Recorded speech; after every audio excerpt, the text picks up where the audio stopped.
Hey besties, welcome or welcome back. This is Lisa. Decoupaging is one of my favorite ways to craft. There are so many different options, techniques, and mediums that you can use. Today, I've got over 50 DIYs for you. If you want to craft your best life with me, then let's get started right now.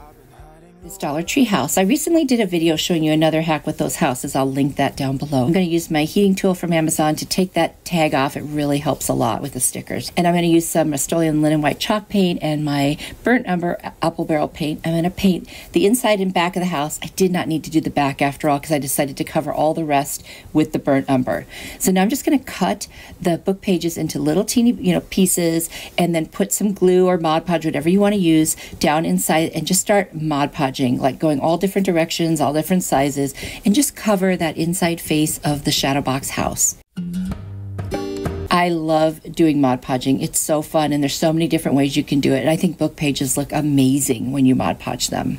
If you're enjoying this video, be sure to hit the like button, subscribe, and hit that notification bell. I love having you here, and I hope to see you guys again soon. Okay, now I'm just covering that whole thing in the Mod Podge, and then I'm going to touch up kind of where the corners, where it all meets, the book pages meet the sides. Make sure there wasn't any like white space left, and that just kind of adds to the character of it. I'm also going to dry brush that burnt umber very lightly on the face of this, and just so it looks like that. I've got these little garland pieces from Dollar Tree. Usually use these at Christmas time. If you just take one and wrap it around to fit the size of what you have and twist it, you will have a little mini wreath. And then I took my scissors, gave it a little haircut, which is such a mess, you guys. Oh my gosh, that stuff sticks to everything. Anyway, I'm going to put a little piece of twine in it, and I'm going to hot glue that right to that top peak of the house and hang it. And oh my gosh, this is just such a cute kind of rustic piece. I really like it. I've got these beads that I got on Amazon. They're in my Amazon store too, and they come in all different sizes. And I'm just going to hot glue them, and I'm going to keep them in their raw state. And this turned out so cute. You could put this on a shelf, a riser, wherever you want. I love this one.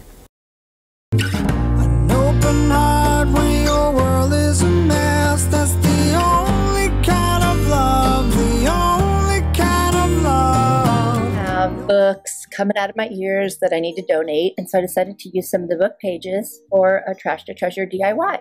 And so that's what I'm going to do. I've also got this old Yankee candle, and it cleaned it out, and I took off the label, and so that's another piece of trash I'm going to use. So I'm going to rip up some pages from the book, use my premium decoupage solution. It's not Mod Podge, but it is like Mod Podge, just not that brand. And I'm going to start applying it to the outside of this glass candle holder, and then I'm going to lay down the pieces until I've covered the entire thing. And it does take a little bit of time because I cut them up in, or not cut them, I rip them up into small pieces, but I love the look, and it's just going to be so cute when it's all done. Totally worth it. Oh, and I forgot to mention, I'm using a foam brush for this because it absorbs that decoupage solution, and it's just so easy to put it onto the glass and over the paper, because I'm going to be putting it under and over the paper to make sure it's completely stuck to this candle holder.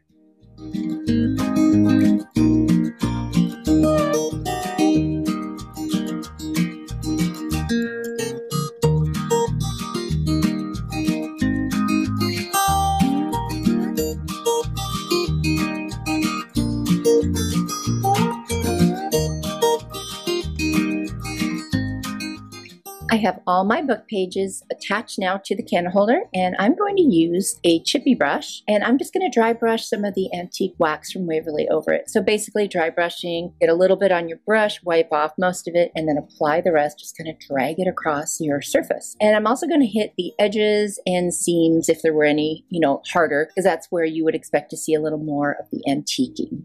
And actually when I say antiquing, I just mean wear and tear. I'm going to use a little bit of the faux leather ribbon from Dollar Tree. It's the darker brown color, and I'm going to make a little handle for this. I'm only going to do one. I decided to make this asymmetrical, and I'm just going to hot glue and smush it down so you don't get any bumps or ripples. That's the one thing about using hot glue with these. Sometimes you can see little bumps. I'm being really careful about it. And I'm just going to hot glue that on there, even up a little bit higher to make sure it stays in place.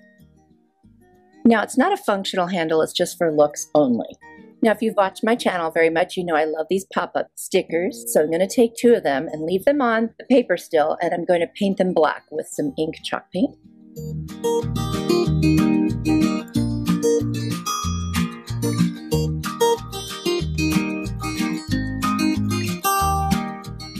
then I'm going to take them off, put a dab of hot glue on the back, and attach them to the very bottom of that faux leather ribbon to make it look like little tacks. I don't want the paint to chip or peel, so I'm going to put a little bit of the decoupage solution over the little stickers, and I think that's going to help keep them nice and black. I decided that it needed a little bit more of like a distress look, so I took some of the antique wax and I painted the inside bottom so it would kind of show through and not look like clear glass. And then of course once I started that, I got a little carried away and I started, brushing around the lid and along the base. And anyway, I do like the way it turned out. I just can never leave well enough alone. Does anyone else have that problem or just me? I decided to add some white flowers that I had from the Dollar Tree. They were so pretty. The only thing is they're so white, and I wondered, should I have put something not so bright in there? But then I thought, no, that's okay. And then I added a lily in the center, and I thought, isn't that just so sweet? You guys, I love this. Let me know what you think.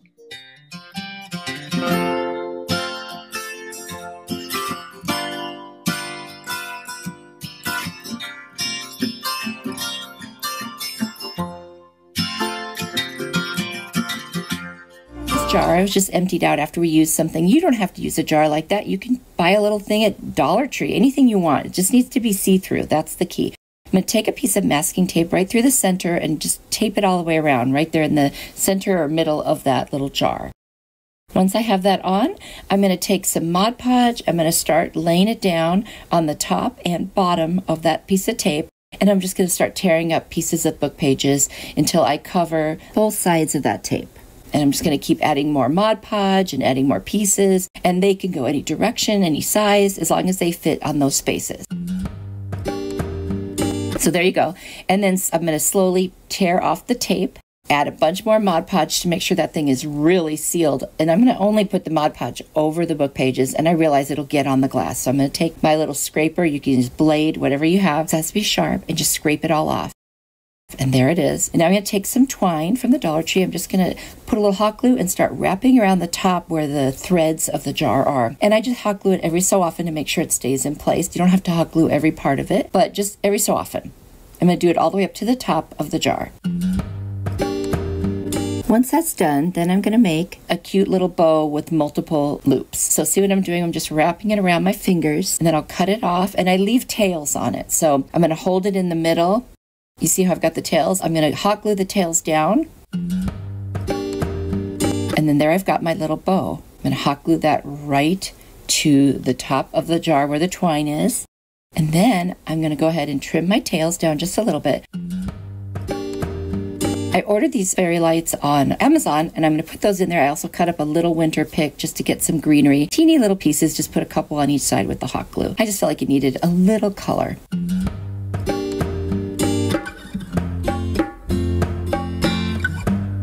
And then I'm going to turn those lights on. They come with batteries. That's why I love them so much. And I'm going to place it right down in there. And it's so pretty. It would look so cute up on a shelf or on a tier tray or anywhere you want to put it. An open heart when your world is a mess. That's the only kind of love. The only kind of love. No. Because I like two-sided things, I'm going to turn that IKEA cutting board over. And we're going to do something different to the back. And so one you can use, during the nice months of the year, and one will be just for the summertime only. I've got these cute little ice cream cone napkins. There were 16 and they were all 2-ply. And then the best way to get rid of the plies is to somewhere on the back, put a little piece of tape, and then it will just kind of pull apart gently. Actually, much easier than if you don't use a piece of tape. I'm going to lay down some Mod Podge on the surface where I'm going to put that napkin. And then I'm just going to try to center it the best I can. And I'm going to lay that napkin down very gently with my fingers. And once I have it in place, I'm going to get out my brayer. Because it's not wet on the top, I can roll the brayer across. Then I'm going to lay down some Mod Podge on the top, and it's being very careful to mind the ends and make sure that they lay down. I did actually get it a little too wet at the top on the right, and I have to do a little repair, which is kind of cool because I can at least show you how I did it. Just cut off a piece of a napkin, and I'm just going to lay it right over it and put some Mod Podge on it, and it fixes where it kind of smudged up a little bit. Take me back to when we were kids and didn't care if we were acting stupid. I'm going to use some Dollar Tree twine, and I'm just going to line the little like diagonal lines on the cone, kind of bring it to 3-dimensional. I love doing that. So just very carefully, I'm going to glue down little pieces of the twine and cut them off when I reach the end. And I'll go back and forth so they almost look like they're interwoven. You'll see here in just a second.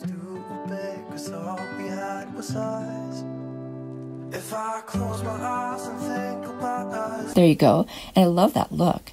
And then I've got this really cute kind of, I don't know, I guess you would call it like an ombre yarn. It's very thin. I believe I got it from Walmart. And I'm just going to line the outside of the ice cream. And that also brings that to life. And I really love it. I think it came out super, super cute. Then I've got some ribbon from the Dollar Tree. There's some rickrack ribbon and then like a plaid. So I'm going to use 2 pieces of the plaid, 2 of each the pink and the blue rickrack. I'm going to make a messy bow where you just crisscross them. And I put a little piece of that very fine pink yarn underneath it. I'm just going to tie off a knot and then wrap it around to give it a little bit of a center. And then I'll knot it again, and I'm going to put a dab of hot glue on it and set it right on the neck of the cutting board. And that's it. What a cute little summer cutting board, and it's 2-sided, which I love. Do you like to do 2-sided things? You'll have to let me know if that's one of your kind of favorite things to do, like mine.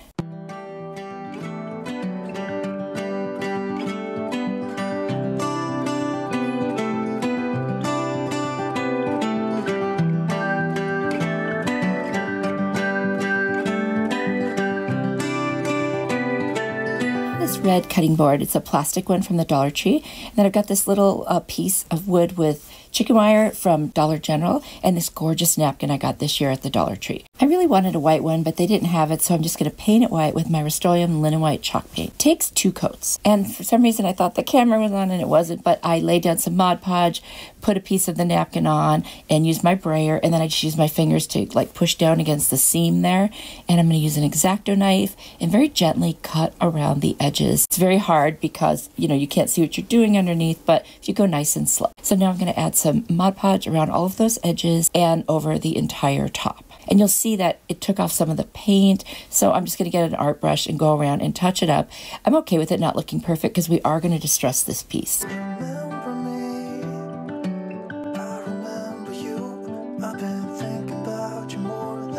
So after those touch-ups are made, I'm going to take that piece with the chicken wire. I'm just going to hot glue it right over the top of the cutting board, kind of like the middle of where the napkin is. It wasn't quite wide enough to go all the way over it, but that's okay. Again, we're gonna do a little bit of distressing here, and I think that's just gonna look fine. I love that look of the chicken wire over the top of the napkin. I'm going to take a burnt umber, which is a apple barrel paint color, and I'm just going to lightly go around, not a perfect covering. I kind of want it to look more like stained wood, but I did it with a brush.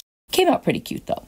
And I'm going to do the sides too, all the way around the edges there. And then I'm going to distress the cutting board. You can just see here, I'm doing like a little heavy dry brush on it, where you get some on your brush, wipe quite a bit of it off, and then just go around the edges and kind of, you know, scruff it up a bit, if you will. And I really love the way that looked. I've got these pieces of rope that were left over from something, so I thought instead of wasting them, I would just glue them on in pieces, and you'll see some of the ends here and there around the neck, but I like that look. It went along with the rustic, like maybe it was a little bit more worn out. And then I'm going to take some of the twine from the Dollar Tree and just go around the natural edge of the inside of that cutting board, just so it kind of defines it a little more, and you don't see right where the ends of the napkin were.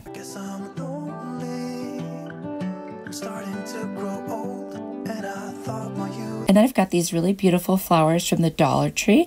I'm going to cut off just one little piece with the leaves, and I'm going to glue it right in there.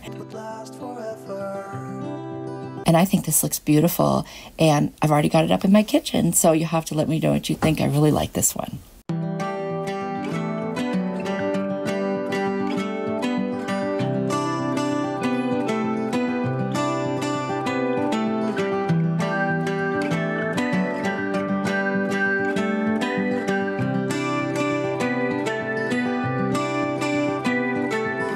Take one bowl, and these napkins, I think I got these at Hobby Lobby. They are 3-ply, which means you have to remove 2 plies.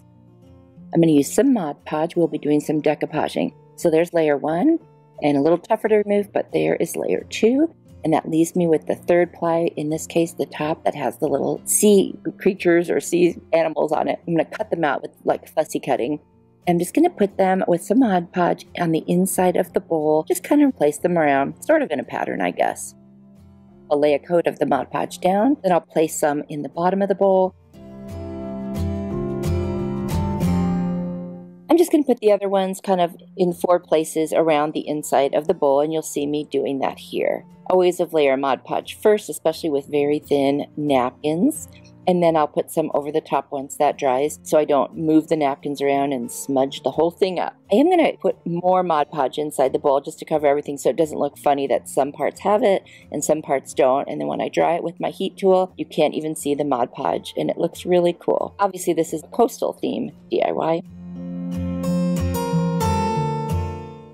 Got these seashells from the Dollar Tree, and I found this little piece of glass at the Habitat for Humanity restore. I'm not really sure what it was for, maybe a candle, but I'm going to end up attaching it to the bottom of the bowl. But first I'm going to fill up that little glass bowl with the seashells. Just try to arrange them so you can see the seashells well, and some of them were too big, so I kind of just cherry picked the ones I really like. Once I have them all in there, you can see them through the glass. They look really cute. Before I attach it, I'm going to take some of my white chalk paint and just paint around the very tip edge of the bowl. I just thought that kind of finished it off and made it look really nice. I'm going to take my E6000, and if you like that little twisty thing I have for it, that's in my Amazon store. I love that thing. I'm going to put some E6000 around the edge, and then in the gaps where I didn't put it, I'm going to put some hot glue, and that way it'll stay together while the E6000 cures. Turn the bowl upside down, and I'm just going to place that right in the center of the bottom of the bowl. Then I wanted to put something where the seam, where they meet each other, so I've got this white rope. Actually, it's a piece of a Dollar Tree mop head. I thought that made it look kind of coastal too, so I just hot glued that all the way around there. And then I decided to take some rope from Walmart, and I'm going to put some above the white rope and below it so it kind of lines it. And I think that's a really cool look for the coastal theme.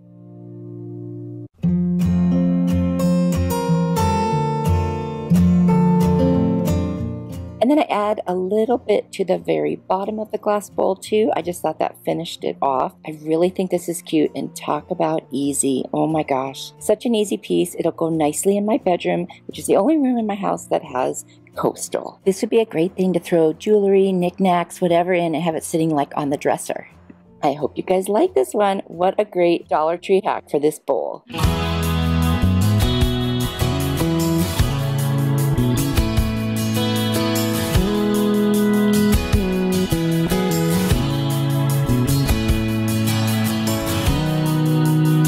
I am in love with this gift bag, no pun intended. It is so pretty, and this is going to be the easiest DIY. I've got this $5 breakfast in bed tray from the Target Dollar Spot. I bought it a while back, and I just wasn't sure what I was going to do with it. And then I saw this gift bag, and I knew what I was going to do with it. This is incredibly easy. I'm literally going to cut off the front side of the bag, and of course I removed the handles and that kind of stuff. And once I get it cut out, I am going to take my X-Acto knife, and I'm going to go around and fussy cut out the design. This is actually the only part that really takes much time.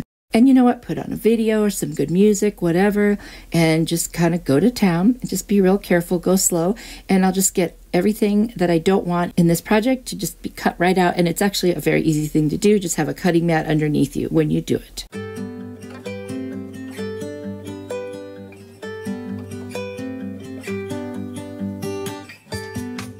And there it is, all cut out, the magic of editing. So I'm just going to place it on top of the breakfast in bed tray and see how it's going to look. And I'm going to use my Jot glue stick from the Dollar Tree. I only wish I had the one that was purple. I think that would be Elmer's, because it's easier to see where you've already put the glue. And when you have a bigger piece like this, it's hard. You have to kind of hold it up to the light to try to see it. So anyway, I think I'm going to, once I run out of these glue sticks, I'm going to get the purple ones. Now I'm going to take an X-Acto knife and I'm going to cut in each of those slats, or the seams of the slats, whatever you want to call it, and just kind of dig out the pieces of the gift bag so that you can see them. And that way it just looks more planked. And again, it took a little bit, but you just go slow. Make sure your glue is dry. I'm going to take some white Waverly wax. First, I'm going to go in on those plank seams, and then I'll lightly brush over the entire thing. Just kind of makes it look like it's all one design, if you will. We're almost done. That's how easy this is. I'm going to add some Mod Podge on top, and I love it. Let me know what you think.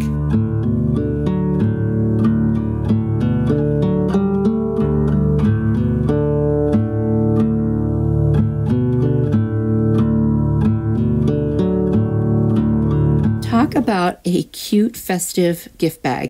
I loved this one, and it was really for a baby. It says welcome little one, but we're just going to use the welcome and that really pretty rainbow. I'm going to remove the handles and any stickers on there, and then I've got this wood round from the Dollar Tree, and I'm going to use the back side of it. I'm going to cut out that front piece of the gift bag again.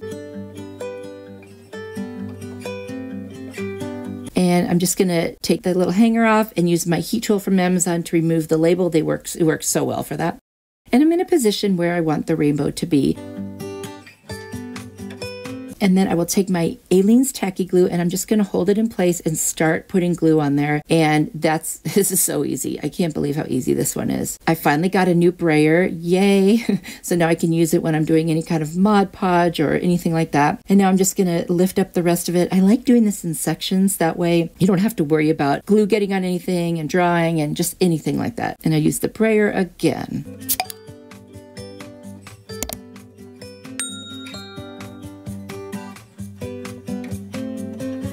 I'm going to take this awesome box cutter that I got on Amazon that has a really nice grip handle. I'm just going to go around and cut off the excess of the gift bag. I'm going to use my heat tool to remove that little bow on the back of the sign, and then I'm going to poke through the holes because I'm going to be putting craft paper on the back and I don't want to lose sight of them. I am going to put the word welcome down below, and I'm going to use this gorgeous ribbon from Dollar Tree. It's very spring, kind of Easter looking. I love that plaid with the different colors, and I'm just going to put some hot glue and lay it down right at the seam. It didn't quite match up. I would have been left with a little gap, so that's why I decided to do this. Then I'm going to put the Aleene's tacky glue underneath and add the word welcome.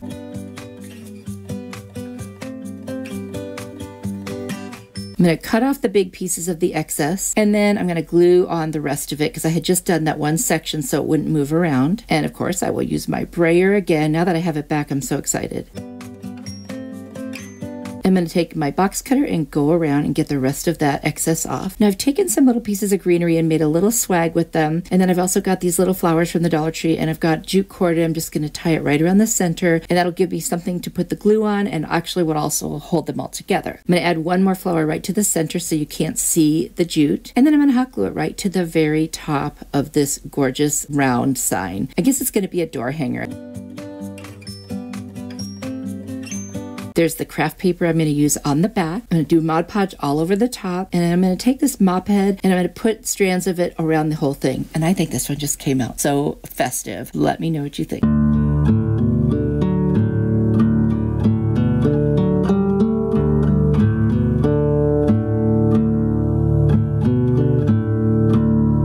This gift bag is gorgeous. It says to have and to hold, and I love the farmhouse look. So I've got this huge wood round from Home Depot. I think it was about $7 or $8. It's very thick and heavy, but this is going to be a really substantial sign, and I cannot wait to put it up in my house. Just have to find the wall space. I'm having a little issue with that. There's no wall space. Anyway, I'm going to cut out the front of this gift bag, and gosh, I can't tell you how beautiful this is, and it looks so high-end when it's all done. I'm going to figure out exactly how much of it I want to use and get rid of the part with the little holes where the handle was.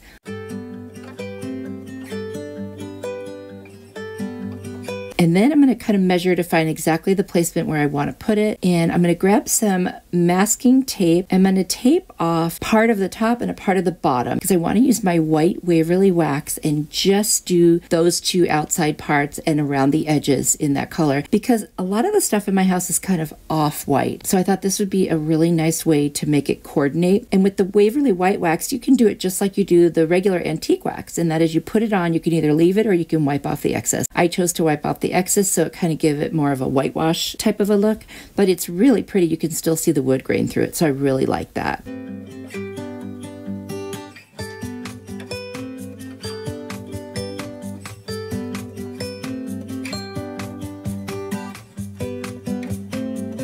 And now that it's all done, you can see here where the difference is. So the middle is the natural wood, and then you see the two ends. Then I'm going to take my sign, if you will, my gift bag, and I'm going to place it, and then I'm going to do some more glue stick and just get that on there. Again, wish I had the purple one for this, but then it'll get on. It gets on there one way or another. I just would have liked to be able to see it. And then I'm just going to use my brayer and put it down, and gosh, this is gorgeous. I am in love with this. How easy is this? Seriously. And look how high-end it's looking.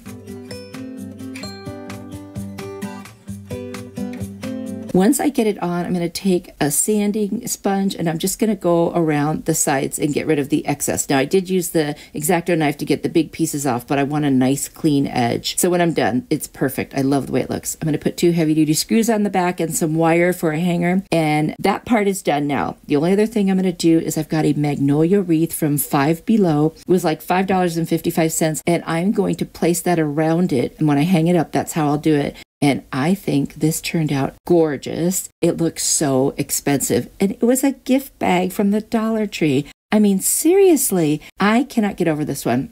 It's one of my favorites for sure in this video. Let me know if it's yours.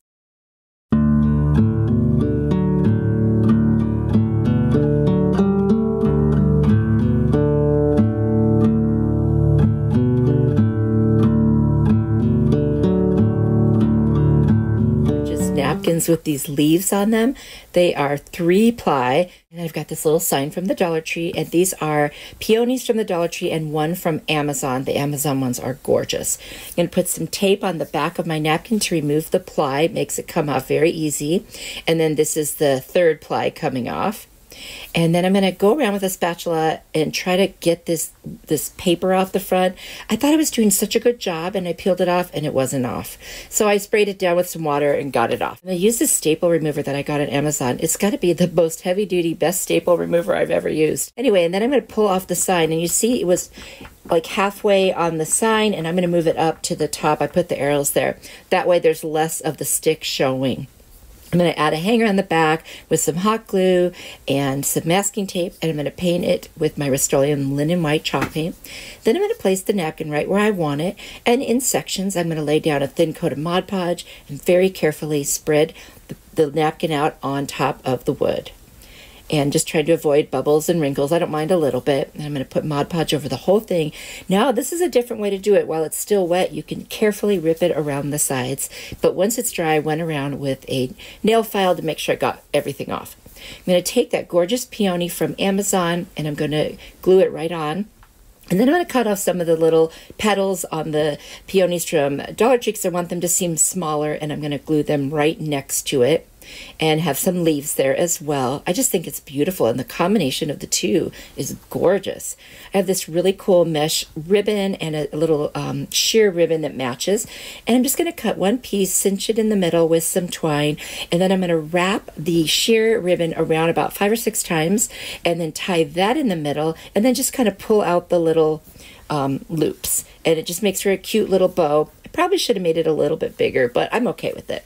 Anyway, I'm just going to tie the twine, knot it off, and then I'm going to take that mesh one and cinch it like I mentioned, and then I'm going to attach that to where the stick goes up on that sign, basically putting it upside down.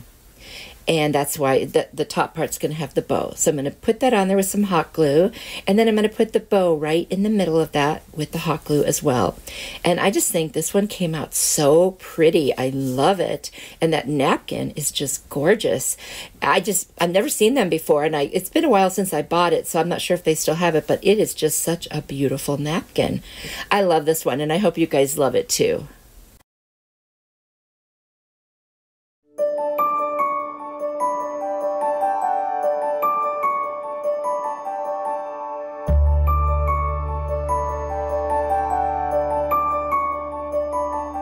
Box at Hobby Lobby. It was on clearance it was under $8, and then originally I think it was $39. Beautiful. It's got cane on the side. It's a nice box. It's got a little bit of faux leather for the handle, and then I've got these gorgeous napkins from the Dollar Tree, and I love that pattern around the side, so I'm just going to use that part with some Mod Podge. I'm going to take a piece of tape because it's a 2-ply napkin, and if you put a piece of tape on the back and then pull it apart, it separates the plies so easily. I learned this trick from a channel called Chalk It Up Fancy, and I'll have their link in the description box if you want to check them out. So I sanded the top and the bottom just to make sure there weren't any rough patches. Now I'm going to take my napkin and kind of position it how I would like it to be. And then I'm going to fold back a section, and I'm going to use my Mod Podge, and not heavily, but very lightly. I've misplaced my brayer. I've got to get a new one. So I'm doing this with my hands. So I didn't want it to be too wet, and I'm actually pushing very lightly to get out the wrinkles. I'm okay if there's a little bit. It kind of adds to the charm. And now I'm going to do another section, and then the final section when I add some more napkin to this.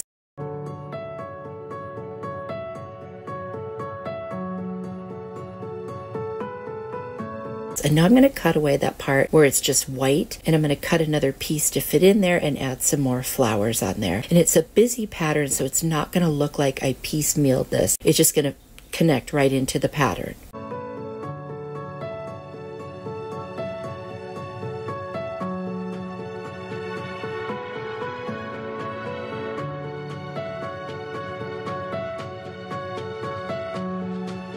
And here comes the little piece that I cut. Just going to lay it on there carefully. And like I said, after you get it attached, you don't really notice at all the difference. I'm just going to make sure all the little ends are down. And then I will go ahead and use my brush to kind of flatten it a little bit as I cover the whole top in Mod Podge. And without the brayer handy, that's going to be my best bet. Yeah, there are other ways to do it with saran wrap and also with an iron, but I just chose to go ahead and do it this way. Now I'm going to take a nail file, and in a downward motion, I am just going to take off that excess napkin. Now I've waited till this dried, otherwise you might pull the whole thing off. So once it's dry, you can go around the edge and do that. And look how beautiful and a clean edge it is.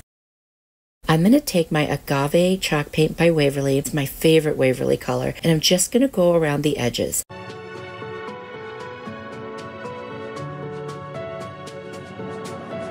Now I put 6 little felt circles on the bottom, and I put Mod Podge throughout the inside and on the one little piece in the front. And there is my lid, and I'm going to put this back together using a screwdriver to put the pieces back. I really love how this turned out so pretty.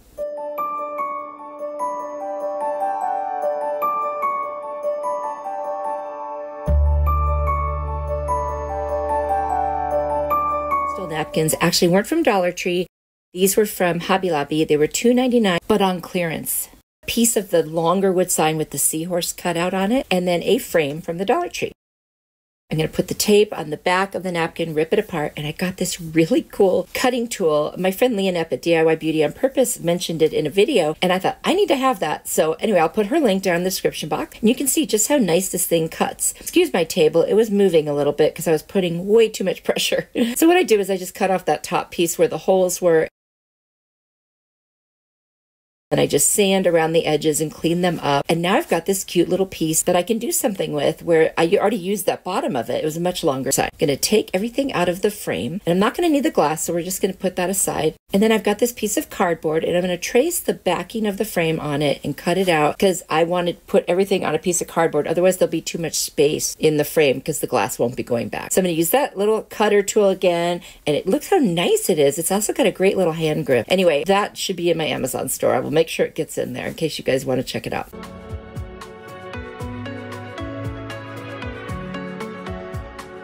Anyway, I'm going to lay the napkin right over the top of this cardboard. And again, I'm going to do it in sections. Just lay a very little bit of Mod Podge down, gently rub with my fingers to make sure that it stays. And I'm always rubbing towards the edges. That way, if there's any wrinkles or bubbles, they can be, kind of come out by the time you hit the edge.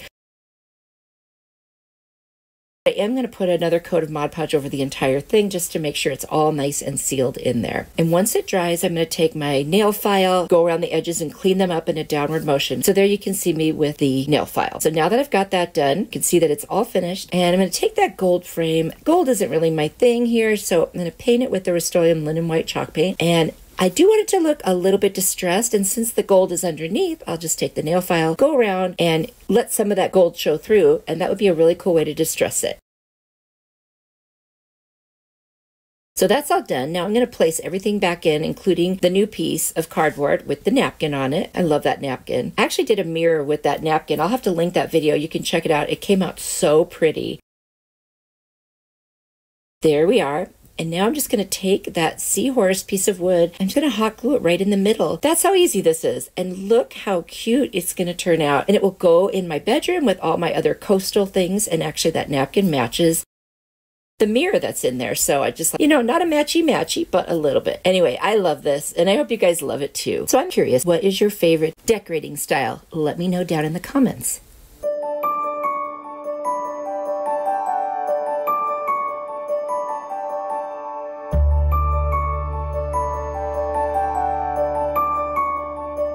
Dollar Tree napkins for the win. Oh my gosh, that flower is so beautiful. I think it's a rose. And these are 2-ply. I just love them. And then I've got this cute little hanging sign with a little hanger on it from Dollar Tree. And it's got a hanger in the back too already. It makes it so easy when that's already done. I'm going to take my Rust-Oleum linen chalk paint for this one. But first I'm going to cut out just one of those flowers. That's all I need for this one.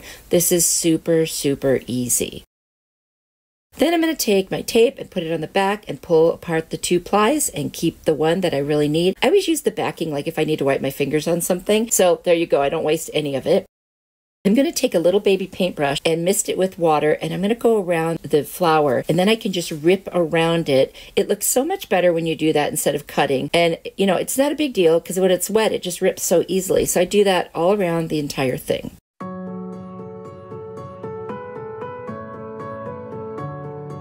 See how it's wet all the way around, just so you can see what I did to it. And there it is, all ripped out. And now I'm going to use my screwdriver and just remove the little hook, because I'm not going to keep what it says on there, obviously. So I'm going to sand it down the best I can. I couldn't get the paper off this one. It didn't matter how hard I tried. So I just sanded it as much as I could. I'm going to do 3 coats of that Rust-Oleum linen white chalk paint, because otherwise it just wouldn't have covered. But no big deal. It's a small little piece, so there we go. Now I'm going to lightly sand it just so that I have a smooth surface to place that rose on. I'm going to set it where I want it and then just do sections at a time like I always do. Put a light coat of Mod Podge down and then very carefully press that onto the surface, going towards the edges with my finger. I promise I'm going to get a new brayer. And I'm just finishing up the other side of the flower. I think this is so pretty. I mean, just one flower, that's all it needed. I just think it's so simple and just beautiful just by itself. I'm going to do a generous coat on top just to make sure it's nice and sealed in. And you might see I have a little leaf hanging over. And what I'm going to do is I'm going to let that hang over. I'll Mod Podge that on as well. And then I'll just take my nail file and just take the excess off the edge there. I thought that was kind of cute.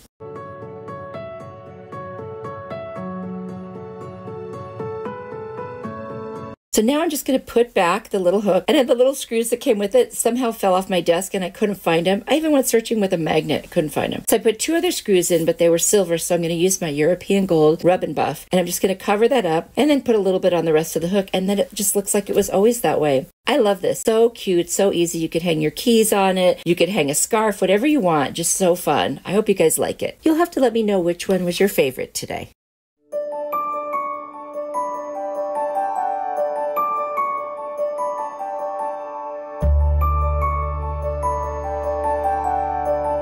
This foam core board hack, I'm just going to take a piece. I've got this Dollar Tree little tray, wooden tray, and then I've got this Dollar Tree vinyl, and I've got some scrapbook paper that I'm pretty sure I got at Hobby Lobby. I've got these beautiful flowers that I picked up at Pop Shelf when I was out of town. Unfortunately, we don't have one. So I'm going to take the foam board. I'm just going to use a couple different shaped houses that I have in my decor. I'm just going to trace one of the taller one and 2 of the smaller ones with the chimney. And I want those to be in opposite directions. That's why I folded it over. I'm going to take my rotary cutter and my mat, and I'm just going to do the same kind of cutting and cut out these little houses. Very easy to do.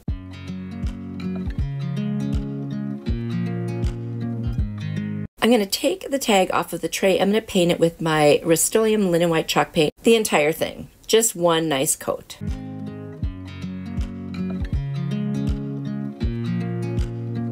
Then I'm going to take some scrapbook paper, the green one. I'm going to trace the one large house. I'm going to use my Aleene's tacky glue, and I'm going to put a piece on each side. Since you'll be able to see both sides, I want to make sure that it looks good on both sides. And I'm just going to take a scissors and trim off the edges. You don't want to sand these. The foam board kind of would come apart. Then I've got this other adorable scrap of paper. I'll do the other house, and then I'm going to use the vinyl from Dollar Tree for one of the houses with the chimney. Cut a piece, and then I start at the bottom. I usually like to reveal a little bit of it and then kind of pull the backing up as I smooth it out, and that works out really well. So now I've got all three of my houses done. I'm going to take the elephant chalk paint by Waverly, and I'm going to distress just very lightly around all of the edges of the little wood tray. Once that's done, I'm going to do a heavier distressing around the little houses because I want the foam core to be covered more with that. And then you can see I let a little bit bleed over, and I think it looks really cute. I've got some floral foam that was just from something, and I cut it up, and I'm just going to hot glue it right to the bottom of the little tray. I'm going to cut up some of those flowers from Pop Shelf and the greenery, and I'm just going to start putting them in just the way that I like it. This is just a matter of what your taste is, your style, whatever you like. And then I'm going to put two of those beautiful white flowers and one of those really pretty coral colored peonies that I have, just to give it a little contrast and tie everything together. I felt like the houses were a little plain, so I took this cute little lace ribbon from Dollar Tree, and I'm just going to make two little bows using the awareness bow method, where you just pinch the center after you make an awareness bow. I'm going to use a little bit of jute twine to tie them right in the middle, and then I'm going to use another burlap lace from Dollar Tree across the middle house, and I love how it turned out. Let me know what you think. I watch you as you drive. Do you know I'm looking? And I can't help but smile. Do you know how much I love you? You put my favorite song on. For this foam core board hack, I've got a piece of foam board, got some little rabbits with gingham pattern on them from Dollar Tree, and these really cute green gingham napkins from Pop Shelf. I'm going to measure out what will become 2 tags, and I'm just deciding, what size I want them to be. You could make them any size that you want. Once I have that all mapped out, I'm going to take the rotary cutter. I'm just going to cut those 2 pieces.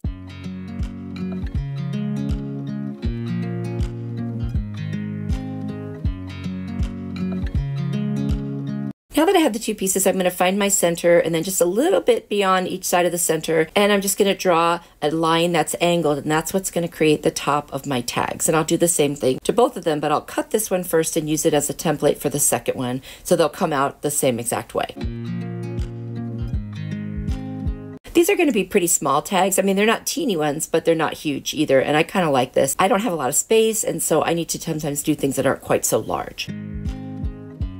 I'm going to use my Crop-A-Dial, which is in my Amazon store, and it is so easy to use, especially like if you have arthritis, this is just a breeze. I'm going to make 2 holes, one each on the top of the tags. Now I'm going to take this napkin, and it's 2-ply, which means I need to remove one, and I'm just going to use the part that has the gingham pattern with some Mod Podge, and I'll just do it in sections. So I've got it exactly where I want it. I'm going to start putting a little bit, just a light coat of Mod Podge, and just put down that first section, and then I'll peel back the rest and slowly do the rest. I had misplaced my brayer, so I'm just being really careful with my hands and doing this. Normally I like to use my brayer and some saran wrap so that I don't get any wrinkles or bubbles. I did get a little bit, but I'm okay with that. It's actually just so cute, and part of it's going to be covered anyway. I'm only going to do one side because you won't see the back.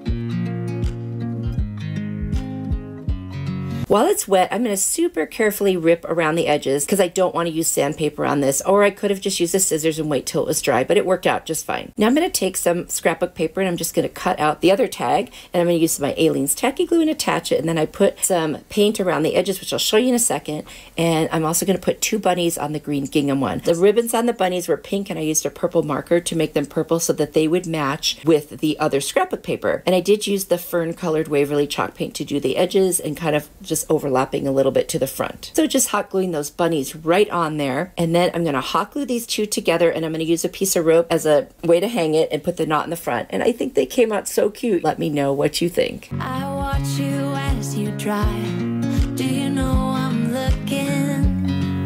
And I can't help but smile.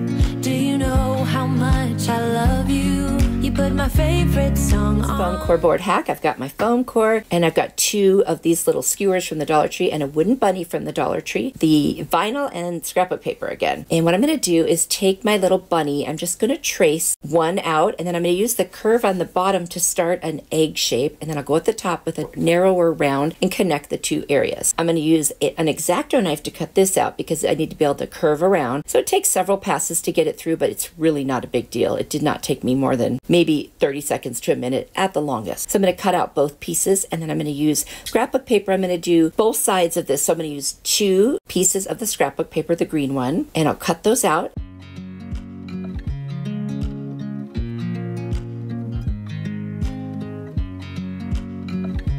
And then I'm going to take the green scrapbook paper and I'm going to trace another bunny on the little lavender scrapbook paper. And then once that's done, I'm going to go back in and about 1/4 of an inch smaller, I'm going to recreate that shape inside and then cut 2 of those out. And I'll show you what I'm going to do. I'm going to be layering some scrapbook paper. Now, my friend Linda from Faith Chick 777's DIY by Design does this really cool technique where she takes a little scissor blade and she roughs up the edges of her scrapbook paper to make it look more distressed. So that's what I'm going to do. You just really slowly go around all the edges with your scissor blade and literally makes it look so cool. So that's what I'm going to do to all 4 of those pieces. Then I'm going to use my Aleene's tacky glue and attach the green scrapbook paper to the actual foam core bunny on both sides. And once I do that, I'm going to add the lavender scrapbook paper right over the top of that so you can see the edges of the other scrapbook paper still showing. And I just love that layered look. I think it adds so much dimension and much more interesting to look at.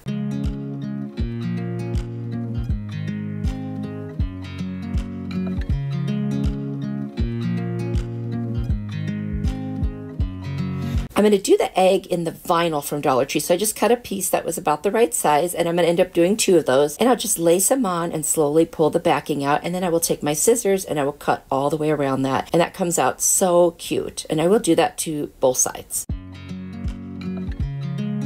Once they're done, I felt like the edges needed something, so I took these little strands from a mop head from Dollar Tree. I'm going to hot glue them all the way around. I'm going to poke some skewers right into the bottom of each one, which you will see here in just a moment. And they go right in, by the way. Just put your hand there carefully so that you don't pop through the top. Just try to hold it as straight as you can. And then I'm going to take my little nip and I'm just going to make sure that the bottom is pointy. And you know what? This is awesome. You can stick it in a planter. You can pop it into anything. And it's such a cute little accent. I love it. So easy. I watch you as you drive. Do you know I'm looking? And I can't help but smile. Do you know how much I love you? You put my favorite song on. For this Dollar Tree metal hack, I've got these cute little bottle caps from the Crafter Square. I've got 3 of them, and I also bought these seeds at Dollar Tree. I was inspired by Chalk It Up Fancy. They did something with the seed packets, and it made me want to try this. So I took the seeds out and cut off the back, so I still have the instructions. And then I'm going to take the pieces that I cut off the top. I'm going to saturate the edges with water, make it really wet so that I can just rip around the edges, real close to the edge there. I want to give it more of an antique look, and I didn't want those nice, perfect edges to be there. So there's one. And what I'm going to do is I'm going to use some spray adhesive. I believe I got this at the Dollar Tree. I'm just going to spray the back, lay it down, wipe off the excess. And I'll also use my brayer, which is from Amazon. That helps really make sure the thing lays very flat. I love doing that. You can also put saran wrap over the top too when you do it. I'm going to dry brush the burnt umber all over this bottle cap piece, and especially on those edges where I ripped the paper. And that makes this look really, really antique and very, very rustic. Now I did the same thing to all 3 of them. Then I've got this really beautiful kind of like burlap ribbon. I got this from burlapfabric.com. I'll put a link down in the description box if you're interested. It's a really nice heavy-duty piece. And I just cut it, leaving some edges on the top and bottom. And I'm going to hot glue each one of these bottle cap pieces to my burlap ribbon. And I'll leave a little gap between each of them. And then I'm going to add some more glue on the back because I only did it really down the center, and I want to reinforce that so it stays in place. I made a little hanger out of some rope, and I just hot glued it to the back and added some tape over the top to just seal it in there with more hot glue, and that works really well. I've got a bunch of greens. This is some boxwood I got off Amazon. I'm going to glue some to the top and just make kind of a little arrangement there, and then I'm going to use some yellow flowers from the Dollar Tree. Just going to cut off the little stems and hot glue them right down. I was trying to get the colors of the flowers that are in these little seed packets, I didn't have the blue, but I used some purple. And then I also did little white ones in the middle there. And then I'm going to add some more of that greenery on the bottom. You could do however you want, any greenery, no greenery, whatever suits your fancy. And then I decided to add one more little white flower because it looked so empty where the white little baby flowers were. And I just had a beautiful rose and I just decided to put it right in the center there. That really finished it off. This is such a beautiful rustic piece, especially if you like gardening and flowers. You'll have to let me know if this is something you might want to try. Remember you, I've been thinking about you more.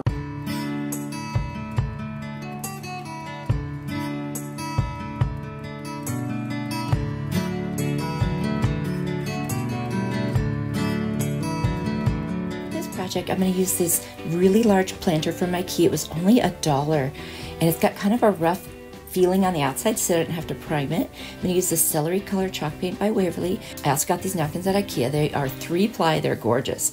So for that first like kind of row around the top there, I'm going to use 2 coats of the Celery Color by Waverly. I love that color so much. It's beautiful. Then I'm going to separate my plies because if it's 3-ply, you got to remove 2 pieces. I learned this trick from my friend Kathy Jo at Kathy Jo DIYs, that if you put a piece of tape on the back and you pull it apart, it will help separate the plies. Now, I've always had a pretty easy time getting the first ply off, but when there's 3 plies, that last one has always been really hard. So you see how easy that just came off? I put another piece of tape and look at this. I was able to separate it so easily. I used to spend ridiculous amounts of time doing this, so this is an awesome hack. Thank you, Kathy Jo. Now I'm going to take this. At first I took a big piece of the napkin and started using Mod Podge to put it on, and then I started cutting it into thinner strips. It was a lot easier to manage in thinner strips, and it's a pretty busy pattern, so it's okay if they don't match up perfectly. So just lay down the Mod Podge and then carefully put down the napkin. And I do use saran wrap over it to help smooth it, because if you get your fingers wet, it starts pulling the napkin up and ripping it.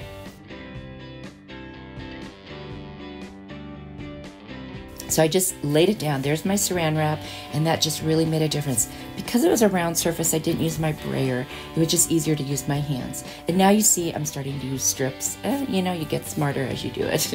And it does make it a lot easier.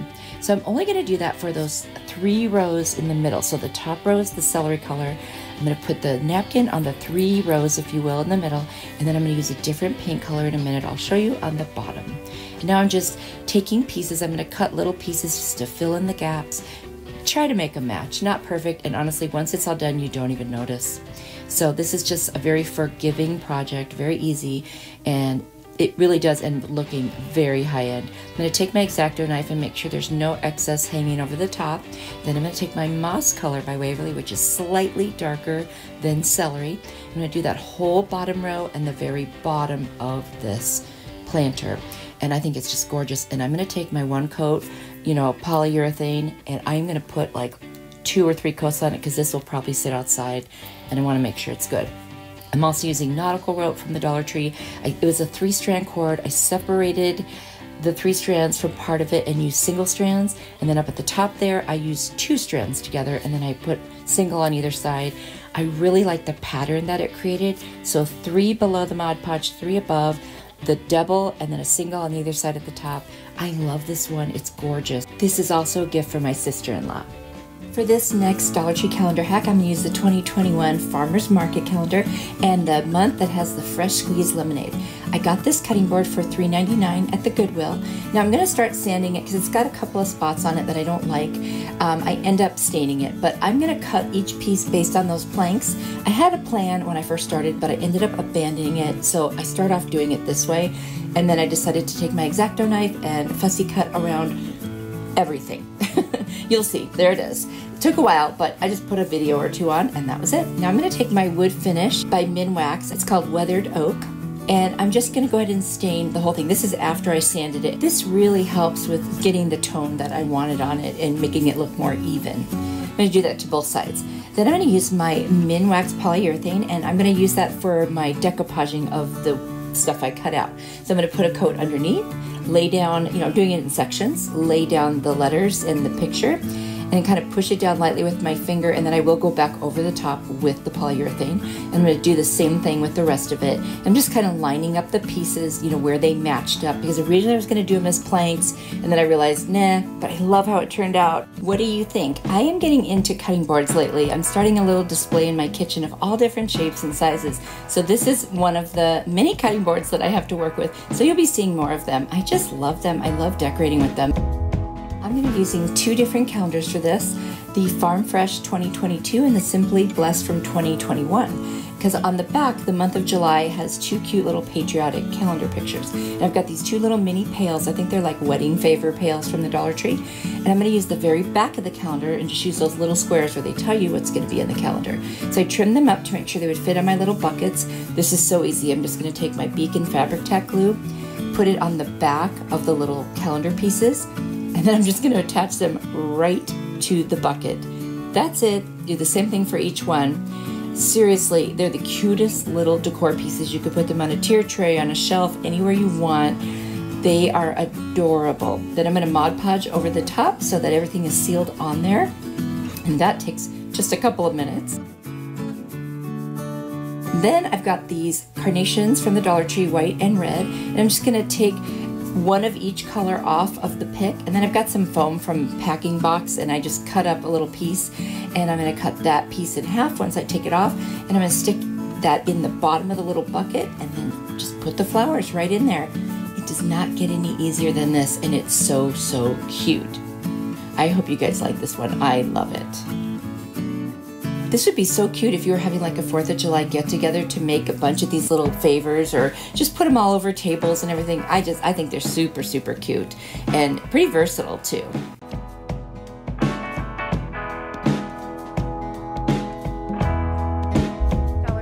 I have gorgeous napkins I got at Hobby Lobby, and so I'm going to go ahead and cover up the center again, and I'm going to take my napkin out, and it's a 3-ply napkin, so you've got to remove 2 of the pieces and just leave the very front. It's harder to do, but it's possible.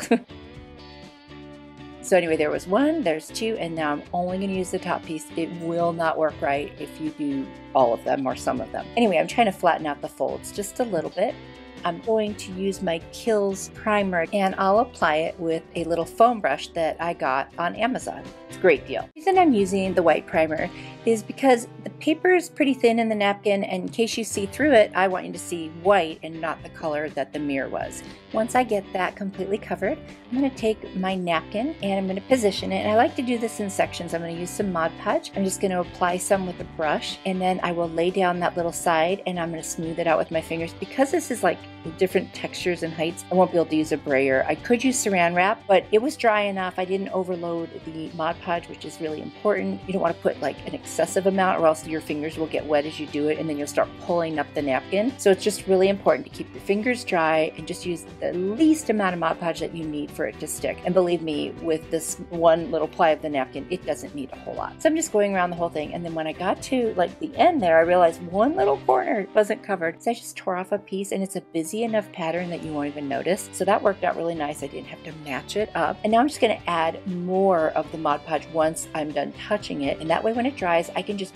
pull off the edges like so. And it makes it so nice. You just kind of rip them off. And I'm using the brush to help me by keeping that wet, and it really does make it go nice. And then I can lay it down with the wet brush so there's nothing sticking up. You know, the possibilities with this are endless. You could use so many different beautiful napkins, you know, that would fit your decor. I love that about it. Now it's time to get that middle piece out. I'm just going to use a little blade, like an X-Acto knife, very carefully, and just gently go around using my finger to guide me, and then I'll be able to go back in with that little art brush and a little bit of Mod Podge and kind of clean that up. So that came out really nice. And then I've got this white twine. I believe I got it at the Dollar Tree, and I'm going to use hot glue. And I'm going to go around 3 times in the center, and that way it covers up anything that was just kind of left sloppy. And then I will also, of course, clean the mirror, just using alcohol to do that. I'm going to take Waverly chalk paint in the color Agave, which is gorgeous, and I'm just going to paint the edges, and that kind of cleans up if there was any excess napkin or anything. And I just thought that was a perfect touch, and it matched one of the colors in the napkin. So I've got two ribbons, this gorgeous blue and then this very sheer iridescent one. I'm going to use a little bit of dots of hot glue to attach them together, and it's so weird, it ends up looking almost like denim when I'm done. But I'm just going to do a little crisscross and I'm going to attach it to the back. All these mirrors have hangers already. There's little hangers built into them, but this one I thought was so pretty with the ribbon that matched. So that's why I did it. It wasn't necessary, it was just more aesthetic, but I also, you know, I'm securing it really good with extra ribbon and hot glue, so it can be used as an actual hanger. I really love this one. It's going to go in my bedroom, which is a coastal theme. I hope you like it.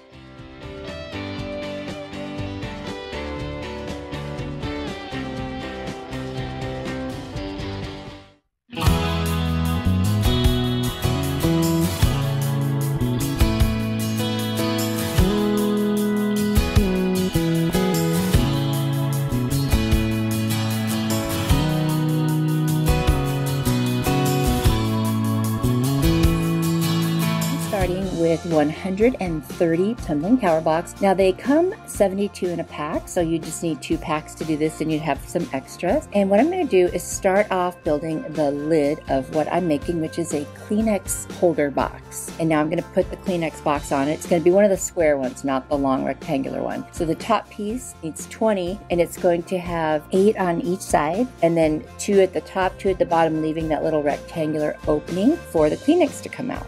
And I put all my wood glue in this larger wood glue container that I got off of Amazon. Have you guys checked out my Amazon store? I've got the link down in the description box below. And any of the tools that you see me using, or if I mention I got something at Amazon, I try to get it in the store. You can follow me at the store and it'll let you know when I put new things in there. But this is just there because I know a lot of people want to know where I got something, and this way you can find it. And yes, I make a little teeny bit of money on it, so it's really not about that. It's just so that you know where to get these tools, because if I really love them and use them, you might too. So check it out. Now I'm using an old paintbrush just to put the glue, you know, on the sides of the blocks so that I can glue them together. Now I'm going to make one of the sides, and you're going to do 2 of each side, but this side has 27 pieces, so there'll be 2 sides with 27 pieces, and then the other side will have 24 pieces, so 2 sides with 24 also. I'm going to use that same glue, and I'm just going to saturate it with glue and then wipe it off with a wet cloth just to, you know, get rid of the excess, but that way it really, really is firm. And look at them, they're holding together so nicely, and any excess glue, I'm just going to sand it right off. Now, I didn't use my sander because of the fact that they were blocks. I was a little nervous. Maybe I'll try it next time. So this time I just used the Dollar Tree sanding sponge and a nail file from the Dollar Tree to get the little parts that were hard. And I rounded all the edges too. And now I'm going to use some painter's tape to help me position it when I put the glue to assemble it. So on the side with the long side of the rectangular opening on top goes the larger 2 pieces, and I'm putting a ton of glue. They're going to be a little wider than the top piece, and that's so that the other 2 sides can fit nicely in between. You'll see when we get there. But I'm using the tape because I don't have any fancy clamps to hold this together. I haven't done enough woodworking to really have a lot of nice clamps. So this works actually if you use tape, as long as you can hold it while you're putting the tape on, and the tape is, you know, not going to break, but I was really careful about it. So the tape worked fine, by the way. So just a little tip, if you need to do something like that, you can use tape.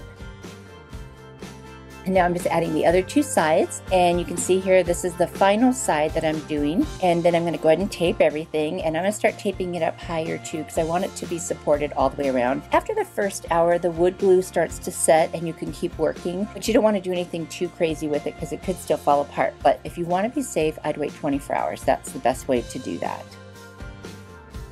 Now I'm just going to check, and yes, my tissue box fits in there perfectly and the little opening is lined up. I'm going to take my Rust-Oleum linen white chalk paint. I'm just going to do 1 coat over the whole thing except the inside, but I will do the very bottom. And the reason I'm only doing 1 coat is I'm going to go and sand it like crazy. So I'm using a file to go, or nail file to go around the edges, but then I did it off camera because I thought the camera was on, but it wasn't. And I really heavily sanded the sides, and you'll see in just a second just how much of the wood I wanted to have show through. And I love it.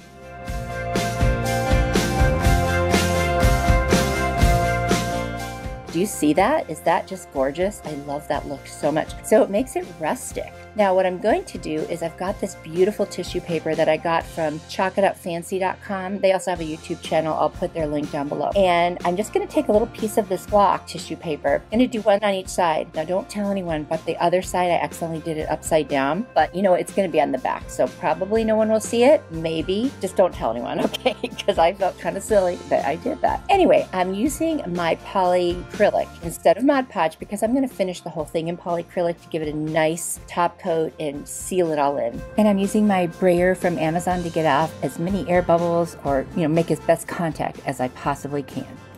And then the excess, I'm just taking a little utility blade. I'm just going to go right over it. And you see the tissue paper lifted a little. That's because I'm impatient and I didn't wait for it to dry. If you wait for it to dry, that will not happen to you. So now I get smart and I'm using my heat tool from Amazon to go ahead and dry it. I'm working on the other side. Now, if you're very clever, you will see that it's upside down right there. Anyway, I did put it on, and now I'm covering the rest of it in the polyacrylic. And then I added little felt circles at the very bottom so it wouldn't scratch anything up. And it turned out so beautiful, you guys. I love it. It's both functional and beautiful and less than $5.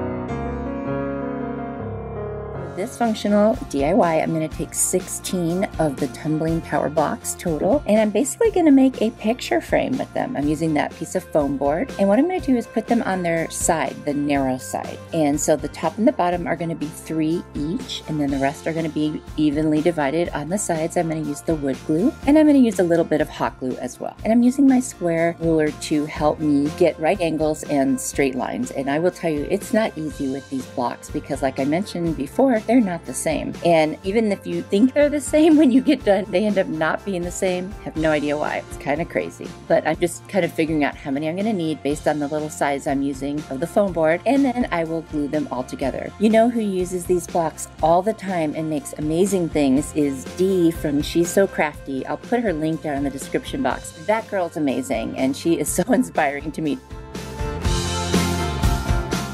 Now that I have my frame shaped out, I'm going to start working on what's going to go on the foam board on the inside. And I've got this really cute set of stickers. I think I got them, oh gosh, I want to say from Hobby Lobby. And then I also have some really nice scrapbook paper from Hobby Lobby. And then I'm using a jot glue stick from the Dollar Tree, and I'm going to attach that piece of scrapbook paper that I have already cut down to size right over the foam board. Once I have both sides adhered to the foam board, I'm going to take my stickers and I'm going to pull off that larger pitcher full of flowers, and I'm just deciding how I'm going to place it.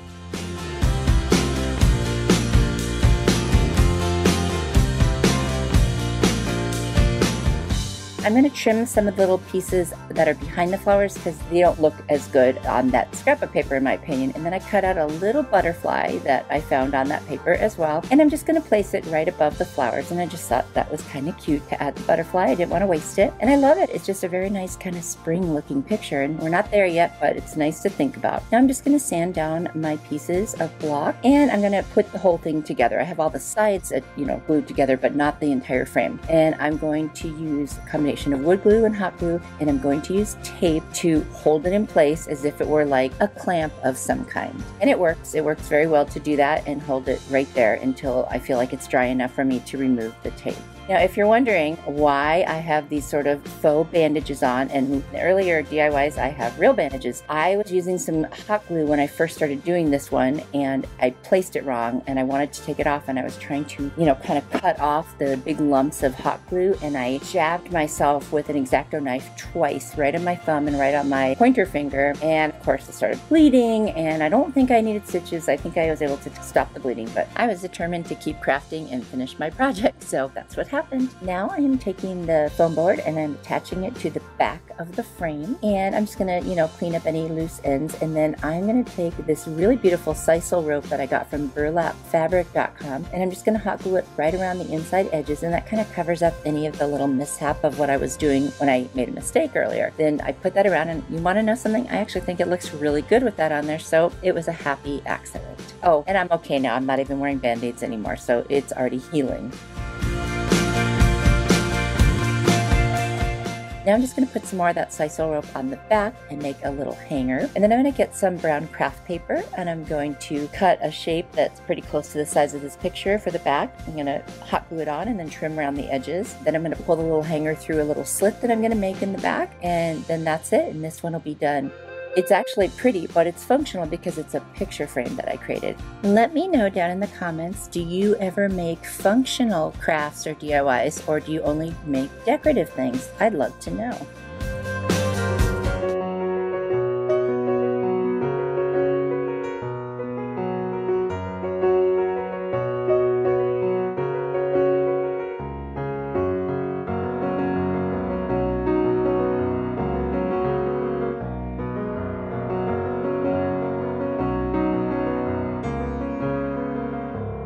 Found the idea for this DIY on Pinterest, and it's so simple. You take literally one block, and I actually had one little brown one left, and then you use a keychain holder and a little, I think it's called an eye hook, and you can get those at any hardware store or Amazon. And I'm going to take the little block and I'm going to sand every single edge there is because I want to round them out a little bit and not make them very sharp.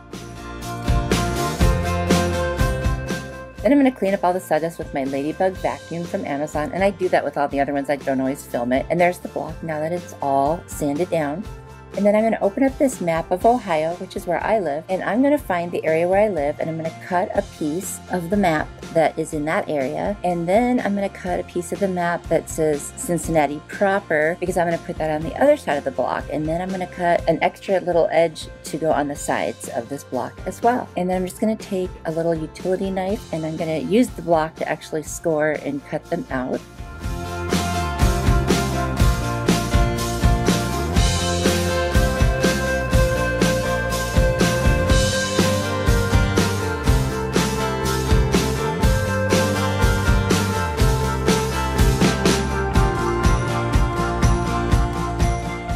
Now that I have the pieces cut out, I'm going to place them on my little block and see how they're going to fit.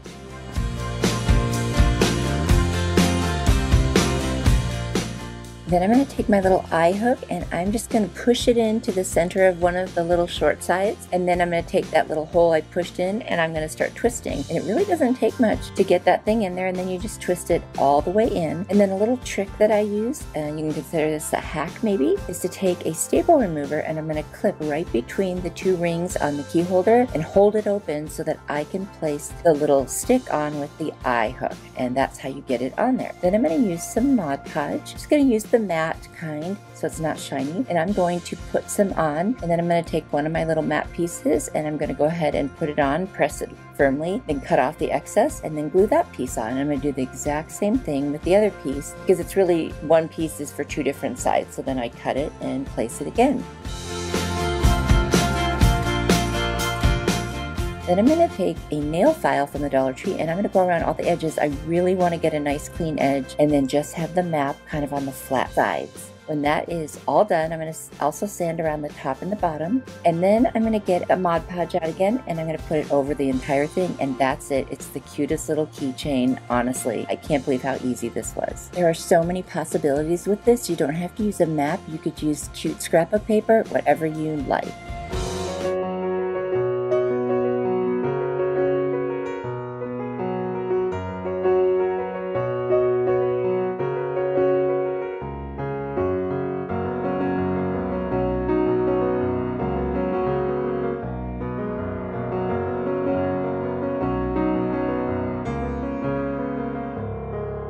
Got this cute little house shape from the Dollar Tree. I'm going to use my heat tool to get off the tags on the back and all of those flowers on the front. And I got that at Amazon. And then I sand it down, so I'm going to get rid of that rough spot. I'm going to use my little Ladybug vacuum to get all the dust from the sanding up. I really love that thing. It comes in handy. Next, I'm going to take my Rust-Oleum linen white chalk paint and I'm going to do several coats on this entire house. I'm going to use my heat tool to dry it quickly because I'm impatient. Then I'm going to very lightly sand again with my Dollar Tree sanding sponge just to get a really nice smooth finish, because I'm going to put some rub-on transfers from the Dollar Tree on this. I'm just looking at those transfers now. It's got all the cute words in all different fonts and directions, and I'm just trying to figure out how much of it to cut. It's not like I can fit it exactly, So what I'll do is I'll fussy cut it, I will attach it, and then I'll cut out individual words and just put them on where I can fit them. So you can see there I just used my little Cricut scraper. You could use a popsicle stick, anything you want. And as you rub on it, the transfer releases onto whatever surface. And then you just slowly lift the plastic. And if you see that something isn't coming off, just rub again until it does. They're actually very easy to do. Be careful not to touch the back of it with your finger. I did by accident and a little bit came off. So then you'll see I will go in with a little black marker and just kind of touch it up. For those who don't know, I am on social media. You can find me on Pinterest, Facebook, TikTok now, and Instagram. Come on over, follow me, say hi, and if you have any pictures to send me, please do it there. All the links are in my description box below.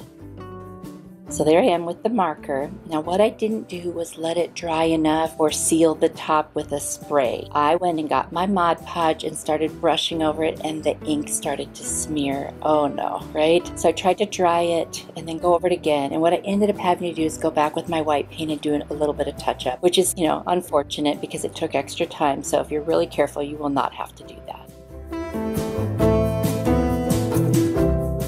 Now that that's done, I took a piece of scrapbook paper, which I just love, and I traced around the shape of the house so I could cut it out, and I'm just going to attach it to the back. I love that look with scrapbook paper because you can get so many cool patterns and pictures that you wouldn't otherwise be able to do. And I actually just used a glue stick to attach it, and I scraped with my little Cricut scraper to make sure it was on. I could have used my brayer, but this was handy. Now I took a nail file, also from the Dollar Tree. You could take some sandpaper or a sanding sponge and just go around the edges, and I only go downward because I don't want to rip the paper up, and it will separate from the edges and make a really nice clean edge. I'm going to do that all the way around. Then I'm going to take some twine from the Dollar Tree and I'm just going to find the middle and wrap it around, and then I'm going to wrap it around again and again, and when it's all done I'm going to make a little bow right there on the scrapbook paper side, and it's super cute. I'm going to put a little bit of greenery just that I have left over from cutting up other pics, and I'm going to hot glue that right to the center. And then I'm going to turn it over and add a little bit to the other side. And then I add this cute little white paper flower that I had right in the middle on the side with the words, just to make it look different from the other side. It's just a nice little finishing touch.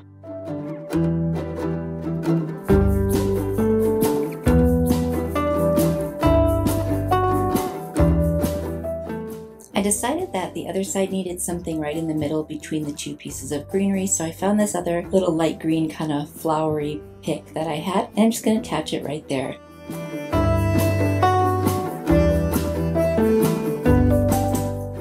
You guys, this is a very easy project, super inexpensive, almost all Dollar Tree. I hope you like it.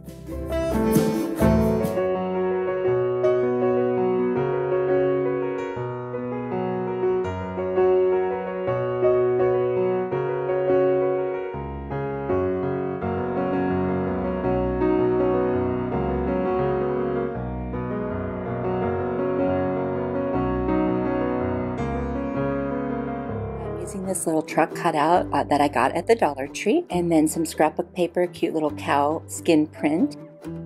And then this is a piece from the back of a calendar. It's one of the months of one of the Dollar Tree calendars. And then this one is the Farmer's Market from 2021 calendar. I'm going to use a piece of that. I'm going to take off the label, which actually came off super easy this time. Yay. And then I'm going to figure out how much of the scrapbook paper that I need to cover the box part of the truck. This isn't like your typical truck. It's sort of like one of those little mini box trucks. I'm just going to cut that piece out, and then I am going to use a glue stick from the Dollar Tree, and I'm going to attach that right over the box part of the truck. I want it to look like a little dairy truck.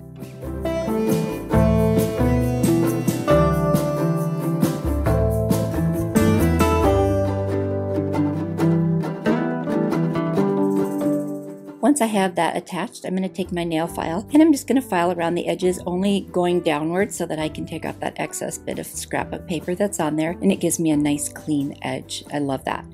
I've got a bunch of little pieces of wood, and I didn't have one that would fit the exact size of the little baby sign that I have there, so I'm going to just hot glue two of them together to make a nice little platform to put that on. And so I'm just gonna use my hot glue, put them together, and then I'm going to take my scissor blade. I'm gonna go around the edges of my little sign there and just rough it up. I love doing that. I learned that from a friend, Linda at FaithChick777's DIY and Design. I'll put her link down in the description box. She's wonderful. I'm gonna add some buffalo check ribbon to each side because this is a little bigger than my sign. And I thought that would be a super, super cute accent. And I'll file down the edges a little bit to make sure they're nice and clean. And then I'm gonna put some hot glue around the edges of this little sign and attach it directly on to the pieces of wood. And it's so cute. It's gonna just look great on my little truck.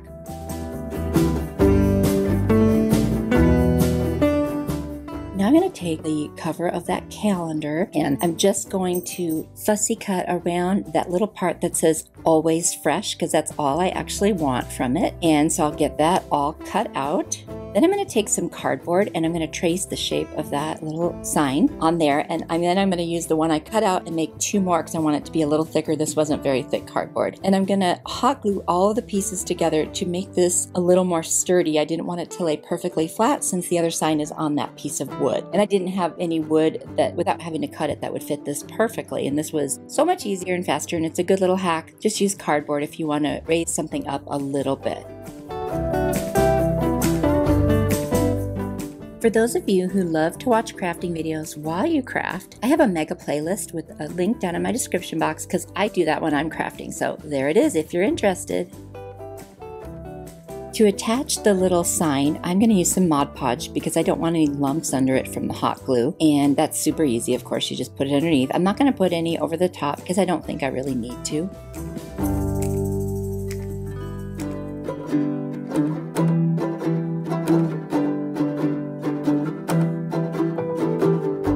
Then I'm going to take my nail file and go around the edges and just kind of smooth it out. It's not wood, but I thought, what the heck, I'd try it. And then I've got this little chalk marker from the Dollar Tree, and I'm just going to kind of go around all of the edges, give it a little bit of a distressed look, but using the white instead of like a darker color because I kind of like that. It looks really cool. Now, I should have done this before I did anything with that scrapbook paper, but I don't know why I didn't. But anyway, I'm going to paint the rest of the truck with my Rust-Oleum linen white chalk paint very carefully around the part with the scrapbook paper. I'm going to take a black jot marker from the Dollar Tree. I'm going to go around the outside of the tires, and then I'm going to draw the circle part for the tires and fill them in with that same marker.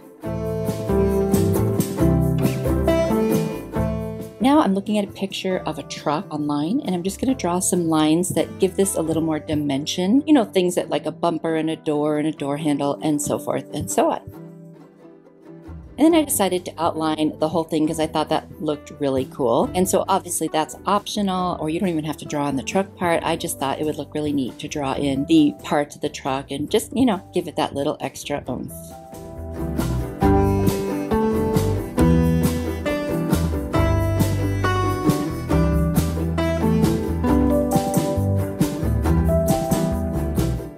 I'm going to attach my little always fresh sign using some hot glue right to the top of the box part of the truck.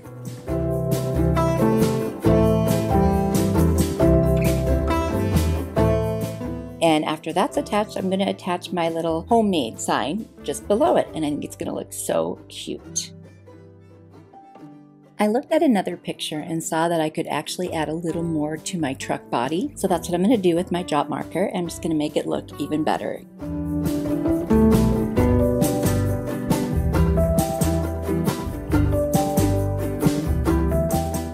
I needed to put something in the middle of my tires, so I found these two little round pieces of scrap wood that I have. I'm going to paint them white, and I'm just going to hot glue them right to the center of each of the tires. And that is just a great little touch. And then I'm going to take my chalk marker from Dollar Tree and just go around that homemade sign. I thought that looked really cute. I've got some tumbling tower blocks that I'm going to paint black with my jot black marker. And I'm going to use them on the back to create a stand. I end up using 3 on each side. I did the last one off camera because it was so weighted on the front. I needed a little more weight in the back to make it stand up, but now it stands up perfectly.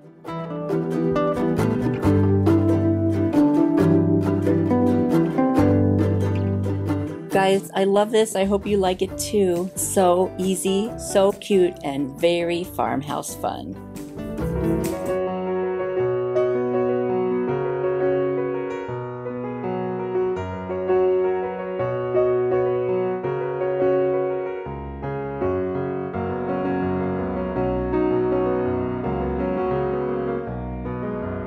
of the whiteboard easels from the Dollar Tree, and I decided to turn it into a cute little farmhouse standing sign. I'm going to paint the entire back and around the frame with my Rust-Oleum linen white chalk paint, and when that dries I'm going to take some scrapbook paper and I'm going to cut out the exact shape of the rectangular portion of this sign. And once I have that, I'm going to take the blades of my scissors and I'm going to rough up all the edges completely around this entire piece of scrapbook paper to give it a more rustic kind of weathered look, which I really like. I'm going to use my glue stick and attach that right onto the whiteboard.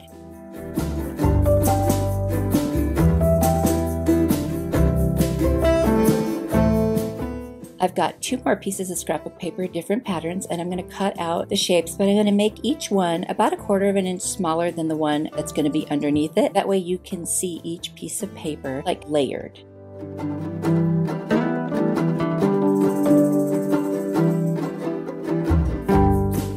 And once I get them cut out, I'm also going to rough up the edges on those 2 pieces with my scissor blade. And then I'm going to take my glue stick and attach them directly to the middle of the front of the easel so that you see the 3 layers. And I just think that's so cute. I have this little barn. It was on a piece I got from a thrift store, and I cleaned it up, and then I'm removing that back hanger. I've got this really cool staple remover that I got on Amazon that takes stuff off really easily. And I'm going to use my apple barrel. It's called Flag Red Paint. And I'm going to paint over all the red because it was just more rust looking and I wanted it to look more red. Then I'm going to take my jot marker in black and I'm going to go over the parts that were black, like the roof line, the edges of the roof, and then the box in the middle. And I'm going to draw the barn doors as well.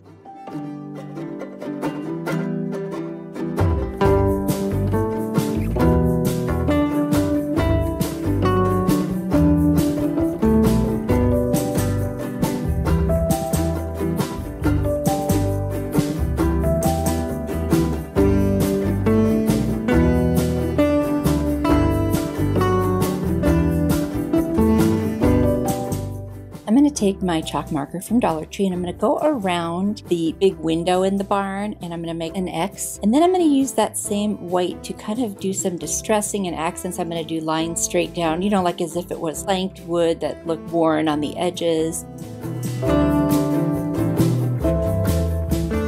And then I'll take the jot marker and go back over the black parts that I kind of covered a little bit with that and just clean that up a little bit. And I'm just loving the way this is turning out. It's just adorable, and it's going to be a cute little thing to put either on a tiered tray or sing on a shelf or just, you know, just in the kitchen even. I think it would look really cute.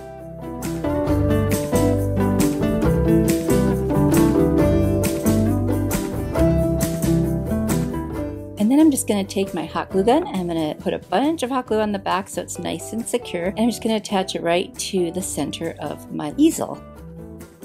Then I'm going to take some jute twine from the Dollar Tree and I'm just going to put some little dots of hot glue around as I wrap it around, starting at the bottom all the way up to the top, right around the edges. And then I'm just going to tie a cute little bow. And that is going to be it for this one.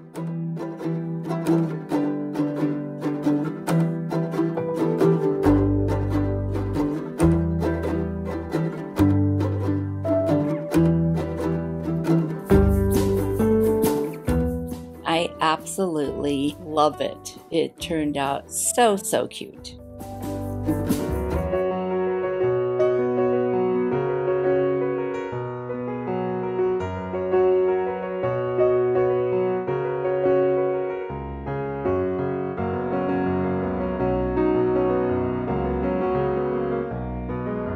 I'm using a combination of supplies I already had that I used before and some new ones.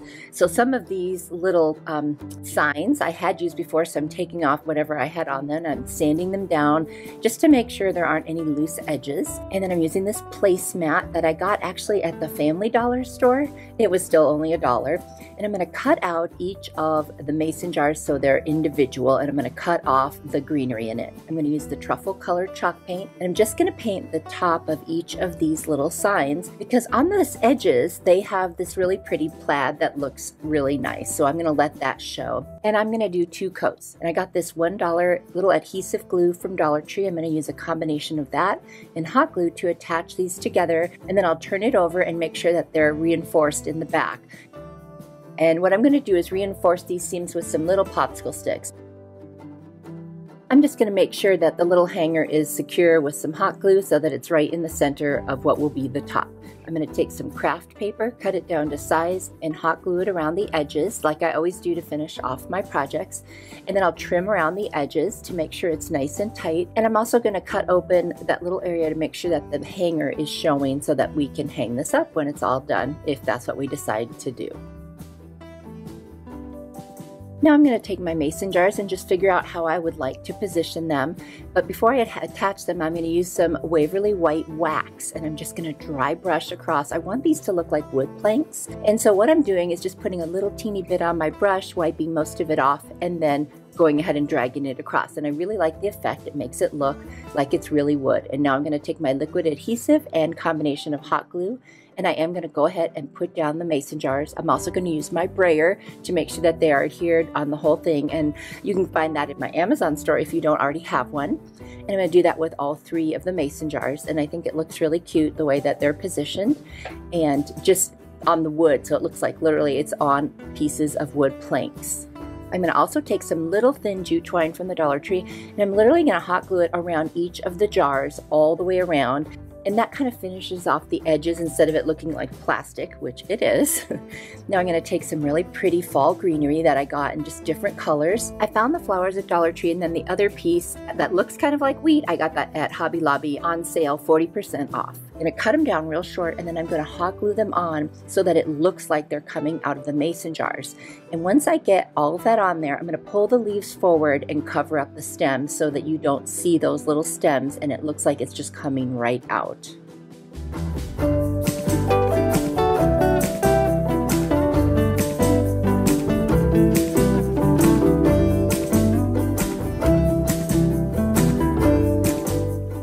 Now that I've tacked down the leaves that cover up the stems, I'm going to go and make the little bows that you see already on the placemat. And what I'm going to do is I'm actually going to hot glue a piece of the twine straight across like it is in the picture, and then make a bow to match and just hot glue those right over the painted on, if you will, bows. And I just think it gives it more of a 3D effect, and I just really, really love how it's looking. I had a lot of fun making this one. I'm super happy with it.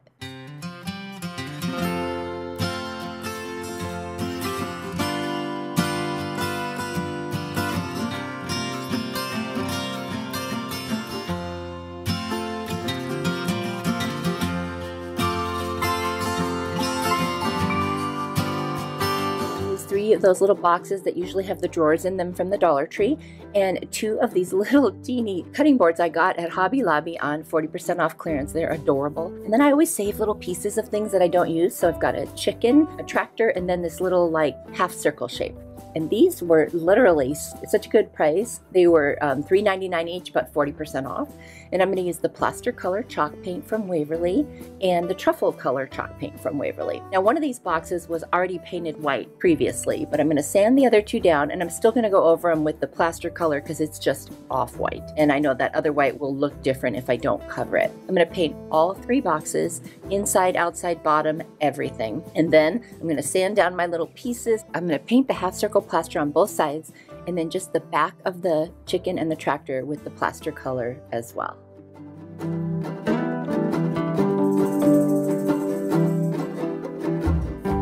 Next, I'm just going to kind of play around with them and determine where I would like to place them. So I've decided I'm going to use a combination of hot glue and liquid adhesive to put the chicken and the tractor on the 2 outside boxes.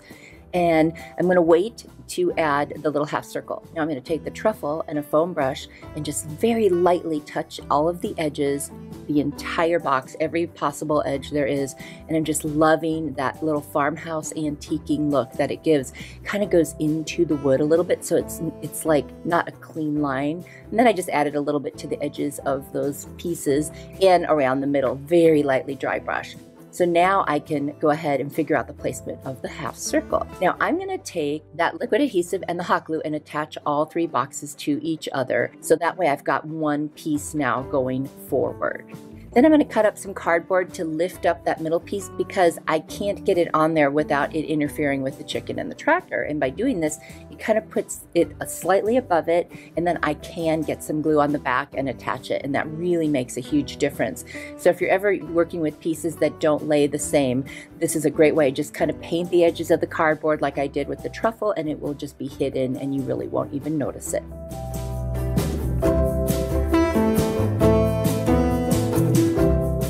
Next, I'm going to take last year's farmhouse calendar. I'm going to go to the back of it and cut out this cute little picture that just says Farm Fresh. I'm going to trim it down to size so that it fits right on that little half circle. And I'm going to use that liquid adhesive on the back, and I'm just going to put it on there and then get my brayer out and make sure every piece of it is touching the surface.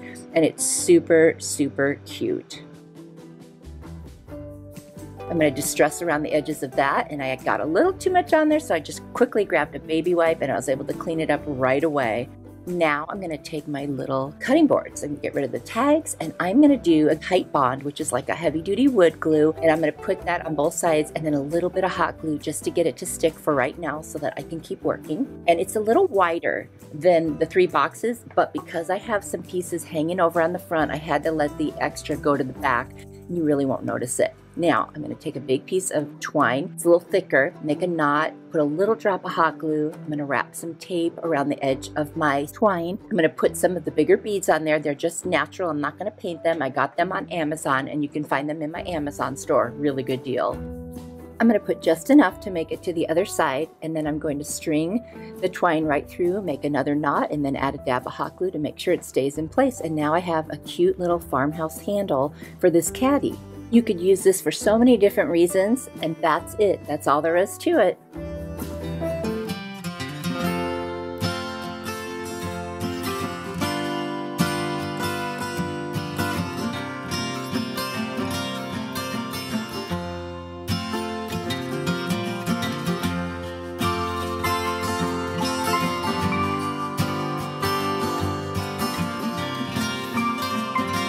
Super cute little box that says Got Mail on Pinterest for $22.71. And I thought, I bet I could make that.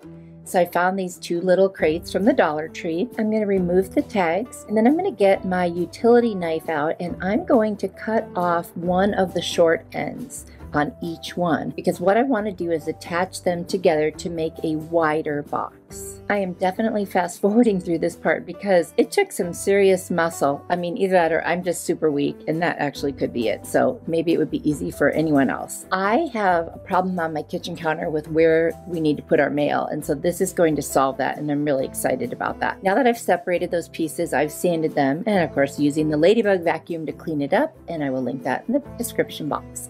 Now I'm going to use my Kills All-Purpose Primer paint. I use this a lot. It goes on almost like a white chalk paint. It's perfect. And I did literally paint everything, bottom, top, sides, everything. I have this Buffalo Check tissue paper, and I honestly can't remember if I got it at Dollar Tree or Walmart or Hobby Lobby. I'm not sure, guys. Sorry. Now I'm just cutting out the pieces that would be the right sizes approximately for the inside of the box. So basically 2 of every piece I cut, and I'm going to trim them and try to size them in there, and I'm going to Mod Podge it just like I've done in the past when you've seen me Mod Podge. Super easy. Try to get as close to the right size as you can. Lay down the Mod Podge, put it in the tissue paper, then lay down some more Mod Podge, and then when all of the pieces are in there, I'm going to, once it's dry, you don't want to do anything until the tissue paper is dry, and then I'm going to rip off the edges and sand the remainder so that it looks nice and clean, and you can just watch me do that right now.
On the short side of the boxes, there's a little hole that looks like it would have been like a handle. So I'm using my X-Acto knife. I'm just going in there and I'm cutting around that hole and removing the tissue paper from that spot on both sides. Now I'm going to use a combination of E6000 and hot glue to secure the two pieces together. Now I've been told that you don't overlap the two, that it doesn't work as well. So if you notice, I'm just putting E6000 on each side and a little bit in the middle of the long side, and then the hot glue around that, and then I am putting it together. I'm going to wipe off the sides real quick because sometimes that E6000 oozes out, and same with the hot glue. And then I'm going to clamp them and hopefully they will stay together. I'm going to come in with some more hot glue down that center seam just for a little extra security. And now I've got some sticker letters from the Dollar Tree. And yes, I have a Cricut, but I don't always use it because sometimes I like the stickers that they have and it's cheaper than buying vinyl. So I am spelling out Got Mail and I'm Mod Podging them. Even though they're sticky, I really want to make sure they stay. And I couldn't find a good question mark, so I just used a black marker and I drew it myself. Now I'm going to go in with some ink chalk paint and I'm going to distress it. Now this is my first time doing that with ink color. I usually do the antique wax or truffle or something else. I gotta be honest with you, I don't like it. So I end up going over it with some white and I'm using a little makeup sponge and I must have got it too wet because I feel like I overdid it big time. So I'll just go in and then I'm gonna use a little bit of silver, or actually it's called steel, and I'm gonna fix that up. Now I'm using a little buffalo check ribbon that I got at the Dollar Tree and I'm just going to wrap it around the very top and hot glue that in place. The original one didn't have this, but this was just an inspired piece, so I decided to give it my own spin, and I like doing that. I'm not going for an exact dupe here.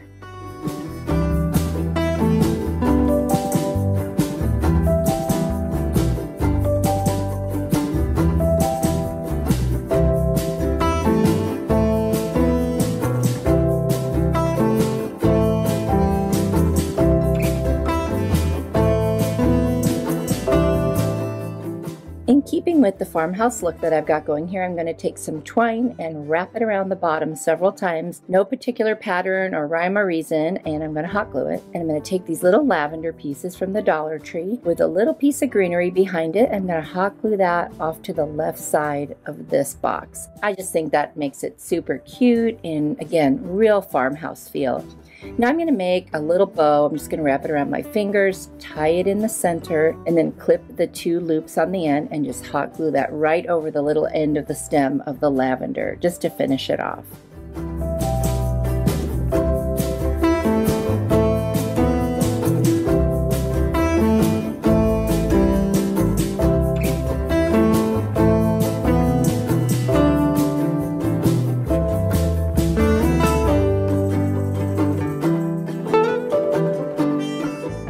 I forgot to film myself doing the next part, but I found a little chalkboard with a clothespin on it from Dollar Tree, and then I put a little rub-on transfer of a little letter from Dollar Tree, and I added that to the right side. I really love how this turned out. Let me know what you think in the comments.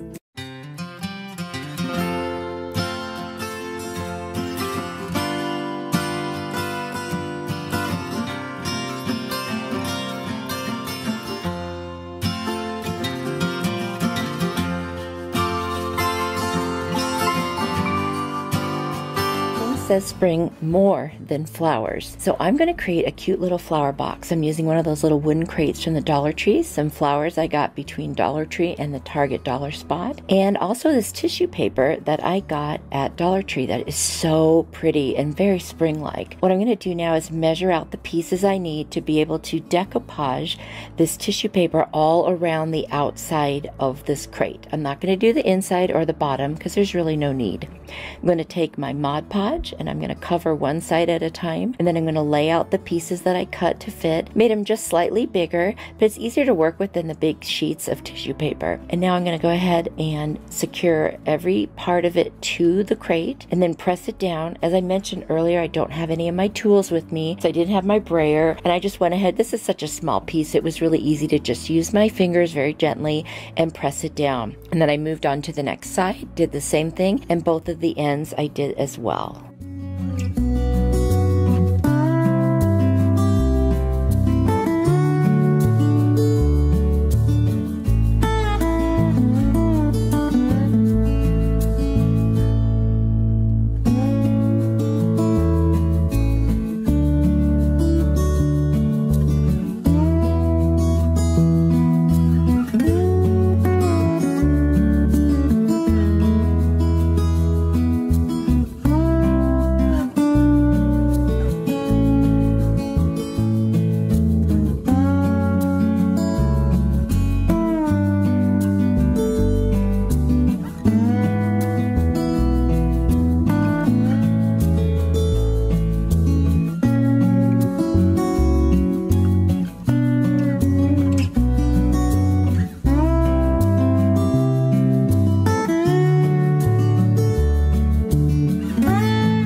I'm going to take my little sanding sponge from the Dollar Tree and very gently sand at the very top edges all the way around the crate, and and this is after the Mod Podge dries, by the way. You don't want to do it before that with tissue paper because it'll pull it right off. But if you do this very gently when it's dry, it'll just separate. And then all you have to do is a super light sanding right over the edge like I'm doing right there, and then I move on to the next side.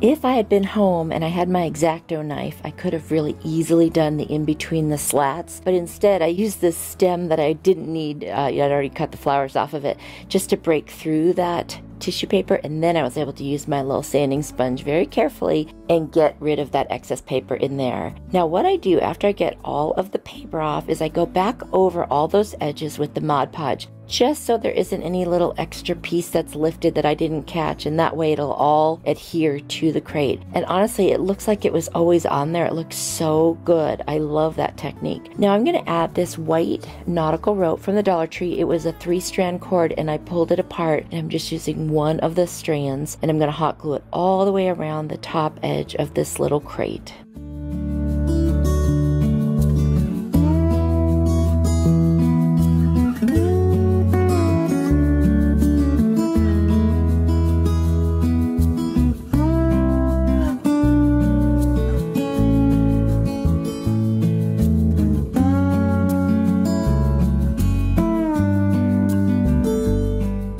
I didn't have any floral foam handy, so I just bunched up a couple of white napkins just to fill in the space, and then I trimmed off some of these little pink and white flowers and some beautiful greenery, and literally that's it. This one is done. I love it. I hope you guys love it too, and it really does feel like spring.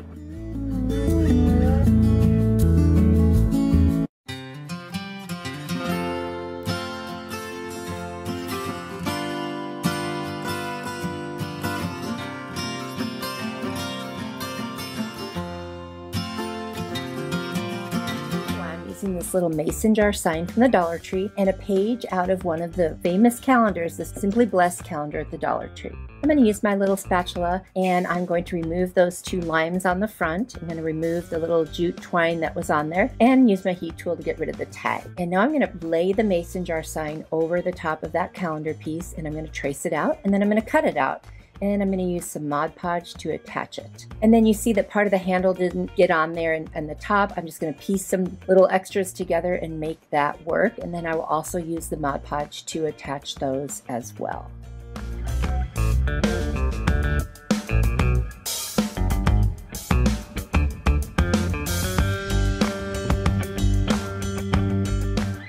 I'm going to put a layer of the Mod Podge over the top just to protect the paper. And I'm going to sand around the edges to make sure I get any excess paper that might have hung over. I'm going to sand the top of the little limes because they were covered in glitter. And then I'm going to use Arteza paint markers in white and yellow, and I'm going to turn these limes into lemons.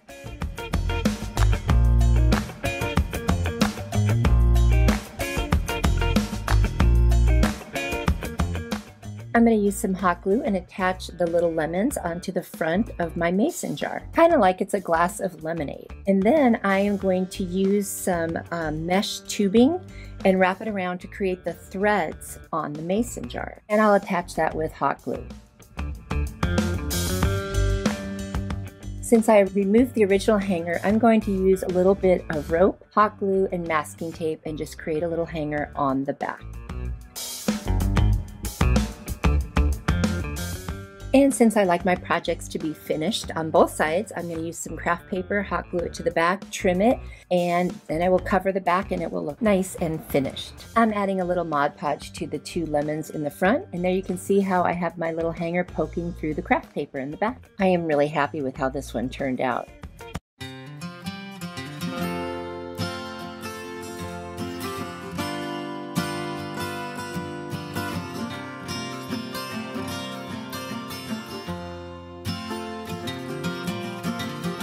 using one of those arrow summer signs. I'm going to take it apart, and it comes off really easy, by the way. They're just staples, and I did sand down where the little staple holes were. I didn't need to fill anything in. It wasn't very deep. And then I'm going to use my little ladybug vacuum cleaner to clean it up, and that's in my Amazon store in the description box below.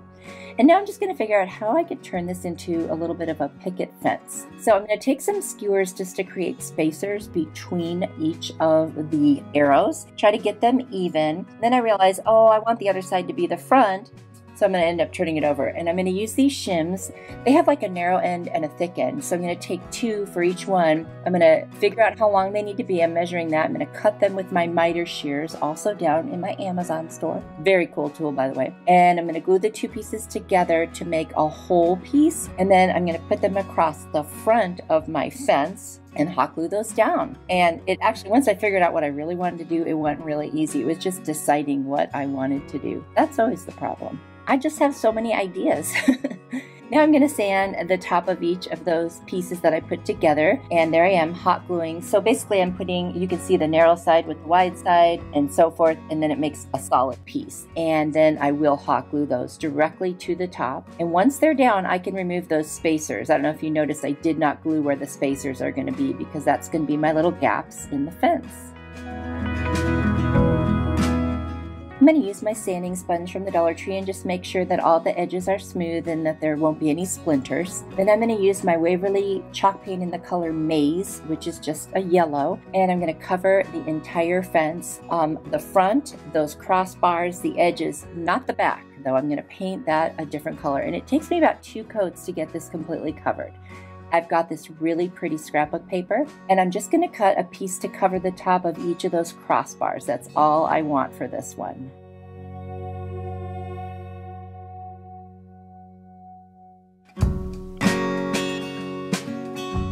And once those are cut out, I'm going to use some of my Aleene's Decoupage, and I'm going to put that, it's just like Mod Podge, by the way. I'm going to apply that to the crossbars so that I can lay down the scrapbook paper. And then I'm going to use my brayer over the top and then coat the top again with the Decoupage solution.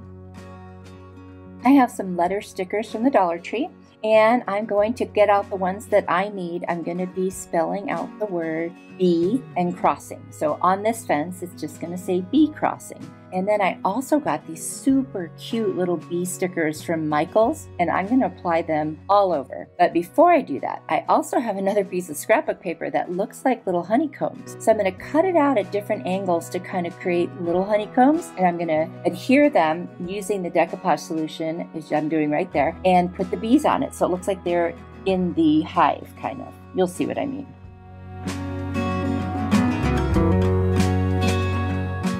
So then I'm just going to be putting bees all over the place, because if it's a bee crossing, there will be a lot of bees. And then once I get all the bees down, I'm going to cover everything with the decoupage solution just to make sure that nothing comes up again later.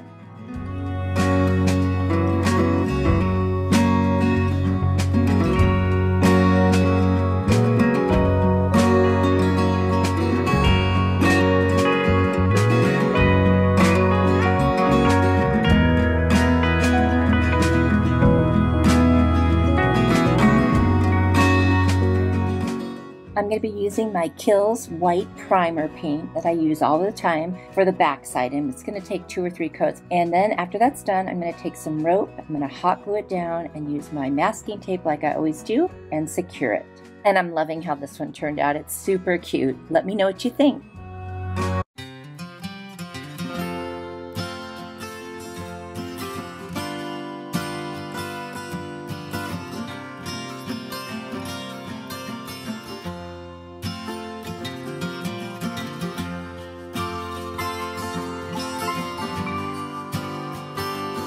Why I made a printable using Canva, and I will have a link as a free printable for anyone who wants to use it. I've also got a Dollar Tree sign.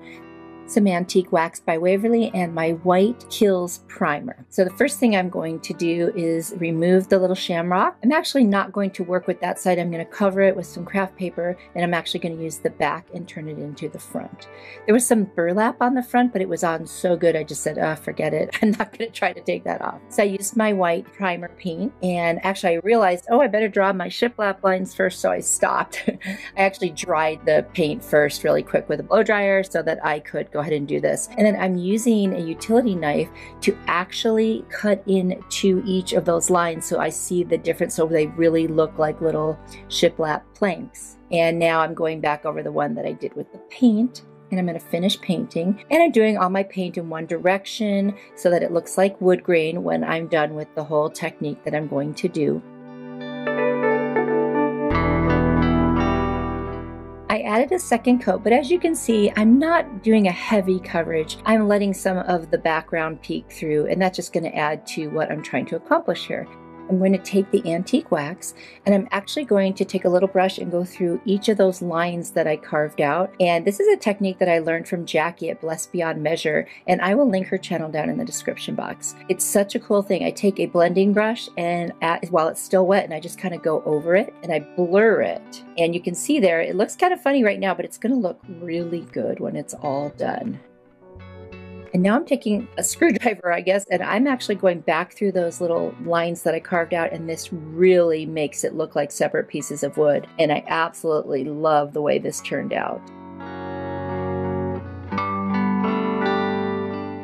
I'm going to take my printable, and I'm going to use a technique that I learned from my friend Holly at Hot Humble Pie. I'll leave a link for her channel down in my description box. So you spray a little water around the edges of the printable, and then you go ahead and rip the edges. So that gives it a really nice kind of rustic vintage look. And then I'm going to go ahead and use Aileen's decoupage stuff. It's like a Mod Podge. And I'm going to attach that to my sign.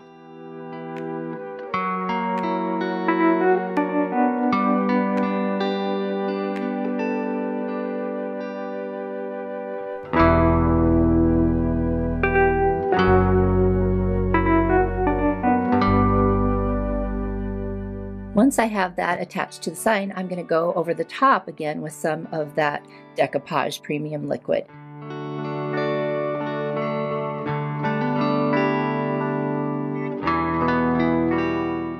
Once that dries, I'm going to take a utility knife and I'm just going to cut through those lines but over the top of the paper, and that way it looks like, again, they're all individual little planks. Now I'm taking my antique wax and I'm going to lightly go over each of those plank lines again on the part of the printable that had not yet been distressed. So I'm going to do that for all of them, and then I'm going to blend it in, and then I'm going to distress the rest of that sign because it's so much whiter than the rest of it, and I want to try to make it look, you know, as vintage as possible.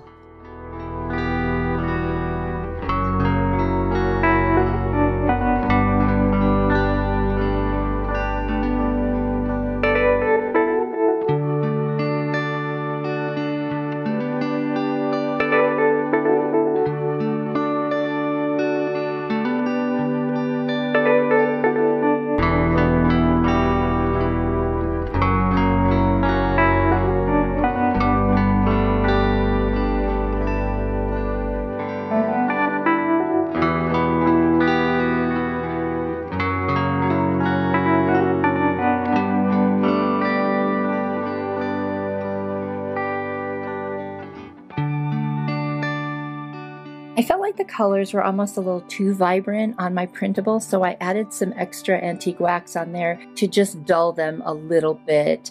And I just think that really helped a lot. And then I used a baby wipe to wipe it off, and I kind of kept going back and forth, putting some on, taking it off until I felt like it was distressed enough.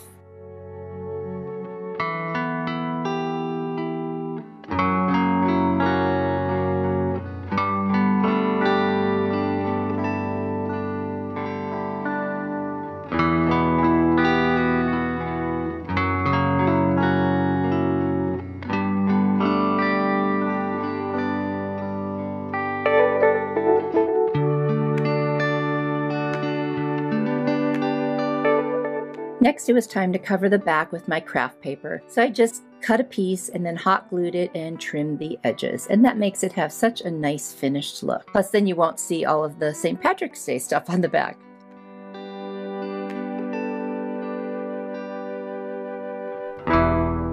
In my stash, I had this little piece of leather, and it was just perfect to make a hanger, and it just fit the theme, kind of so rustic. So I poked the holes through the craft paper because there were already holes in the sign. I came from the back so that the knots will be in the front, tied the knot on each side, and that's my hanger. I just trimmed the edges, and I think it looks so cute.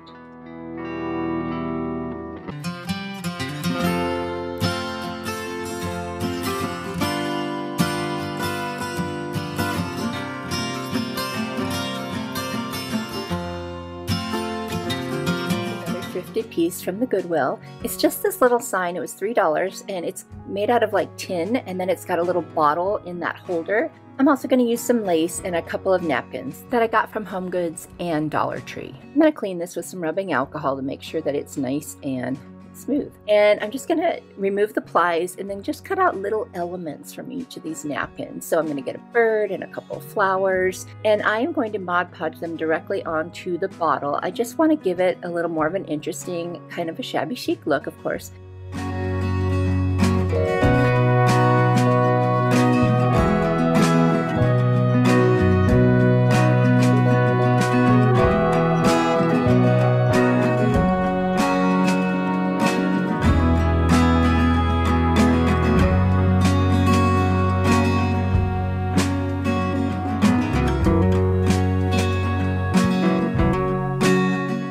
Oftentimes when we Mod Podge, we'll put the entire napkin or the entire tissue paper or scrapbook paper, but I think it's okay to take little elements and mix them in and just put them on, especially if you're going for a look like this. I think it's just really fun to play around and try different things. Don't be afraid to try new things. You have nothing to lose.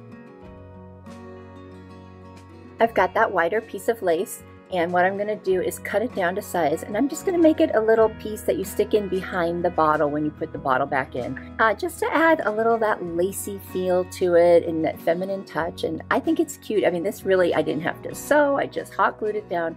This really could not be any easier, and this is, you know, something if you just want to start trying shabby chic crafting, I think this would be an awesome piece.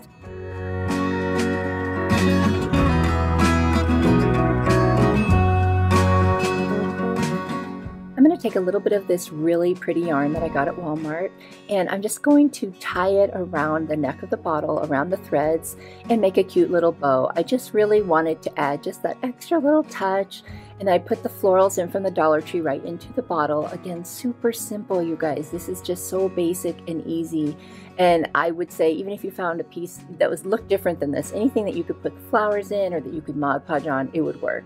This was so fun. I really hope you guys liked it.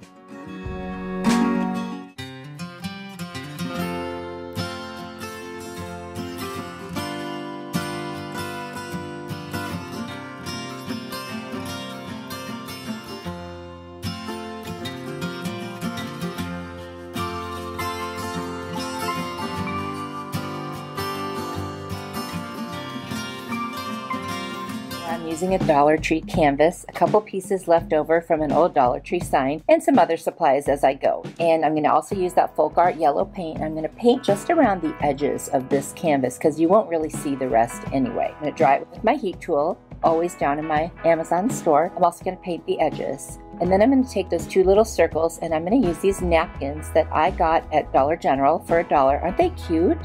And they're 2-ply, so I'm going to pull them apart. I'm just going to cut out the part with the pattern on it. I'm going to use some white Kills primer, and I'm going to paint the back of those. But first I'm going to put some of the Mod Podge down because it's ripped. It's going to absorb the paint so much. By putting a layer of Mod Podge down, I help that. So I put my regular, primer paint on there. Now I'm going to trace where they're going to be on the canvas and cut my napkins accordingly. Then I'm going to use the Mod Podge and lay down the napkins on both sides of that paint. And then I'll cover the top, of course, with the Mod Podge as well. Then I'm going to take my circles and I'm going to use another set of napkins that I got at Dollar General that were also very cute. 2-ply as well, so I'm going to separate them. And this one says Squeeze the Day and it has a cute lemon on it. And I'm going to cut those apart because I want to use them separately. So I'm going to put Squeeze the Day on one of those circles. And then on the other one, I'm going to take 2 of those lemons, and I'm also putting another coat of the white paint because I could see that it really needed it. Now I'm going to use a nail file to go around the edges after the napkin has dried and then get rid of that excess. Now I'm cutting out the other lemons, and I'm going to Mod Podge those to the other circle. There'll be 2 of those. Do the same exact process. This one didn't hang over, so I didn't have to sand anything. And then I'll just cover them both in Mod Podge. And then I'm going to cut out 2 little smaller lemon pieces from the napkin, and I'm going to put it above and below the Squeeze the Day circle that I made. Once that's all done, I'm going to use my yellow, it's actually called lemon yellow, Arteza paint marker. I'm going to go around the edges of those circles so they aren't bare, and then let it look a little bit hang over to the front. And I'm going to hot glue the 2 circles onto the canvas. Isn't this turning out cute? I'm going to take some painter's stir sticks that I got at Lowe's, and it was just $1 for 10. I'm going to measure where I need to cut them for the width of this canvas. I'm going to use my little miter shears and cut them, and then I'm going to hot glue them to the top and bottom. And I did sand around the edges of the stir sticks after I cut them so they wouldn't be sharp. And I'm not going to stain them. I like this color, the natural wood with the light yellow sign. I think it looks really cute. I'm going to turn it over and do my usual hang around the back, a little piece of rope, hot glue, and some masking tape. And then this one looks so good. I'm just going to touch up the spots that didn't have Mod Podge on the front, and this one's done. This will go so well with my other lemon decor, and I really hope you guys like it as much as I do.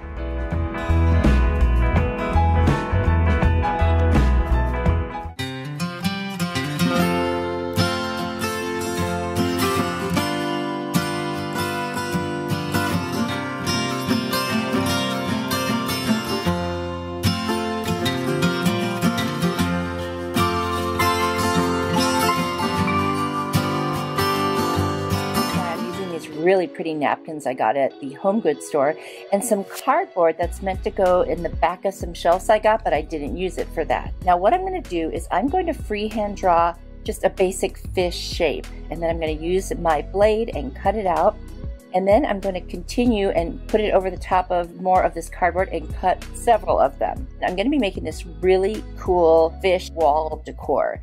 It's super fun. I saw this on Wayfair.com and it was $67. Isn't that crazy? Theirs was made out of metal, so that's probably part of the reason it was so expensive. After I cut all of these fish shapes out, I'm also going to take some of them and draw a line in the inside and cut out like the center. You'll see here in just a second. I'm just going to make like an outline of a fish on some of them. It will be easier when you see it than for me to explain it. So here I go drawing that right now. And once I draw that outline, I'm going to take my blade and I'm just going to cut out that center piece. And that way I have like a thin outline of a fish to go along with the whole fish. And it's just going to make for a super interesting piece. Now to decorate each of the fish, I'm going to use different things. So I'm going to take this 3-strand white nautical rope and just pull off one of them. And I'm going to put that over one of the whole fish and just going to hot glue that down. And it looks really cool, definitely very coastal feel.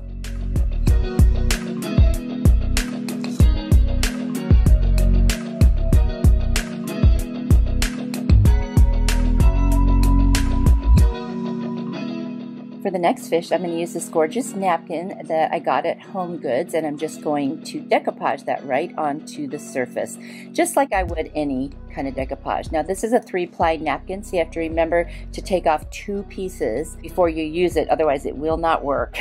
I've tried it or done it by mistake before and not fun. So once I get all of the pieces apart, I'm just going to put Mod Podge down on the fish.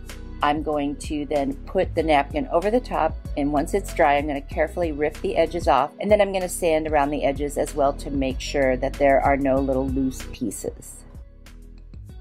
Because the napkin's so thin and I don't want to rip anything, I'm going to put a little saran wrap over the top and then use my brayer. I don't do that on scrapbook paper or heavier tissue paper, but on napkins sometimes I do that just because I don't want to rip it.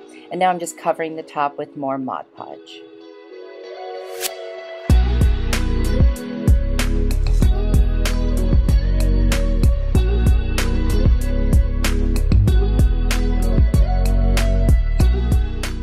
For my next fish, I'm going to use this really cute coastal scrapbook paper. I'm just going to Mod Podge it on. Basically the same process, but I don't need to use saran wrap. Cut around the edges, make sure it's nice and secure, use my brayer, and then I'm just going to go ahead and sand the edges and make sure that there's no loose ends. Super, super easy. For this next one, I'm going to use the darker nautical rope and just basically do the same thing I did with the other nautical rope and hot glue it all the way around until the whole thing is covered. It looks so cool, you guys. And then I'm going to use another cute piece of scrapbook paper for this fish. And then on this fish, I'm going to paint. I'm going to use some of the Ocean Color by Waverly. It's chalk paint. And then I'm going to use some of the Crystal. And I'm also going to use a little bit of the Agave. And I'm just going to kind of blend the colors on there until I really like the way it looks. Kind of like an ocean vibe.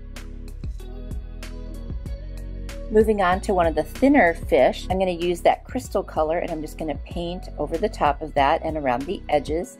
And then I'm also going to use some white chalk paint and I'm going to go ahead and go all around the edges of this fish. And then on the next one, I'm going to use the Apple Barrel Color Warm Buff and go all around this one, the edges, the top, and everything. And this is just so cool. You could do anything you want, any colors, any paper, tissue, whatever it is, or rope. And now I'm going to also use that dark nautical rope on this one and put it all the way around the edge with the hot glue, just like I did the rest, except for that it's thinner.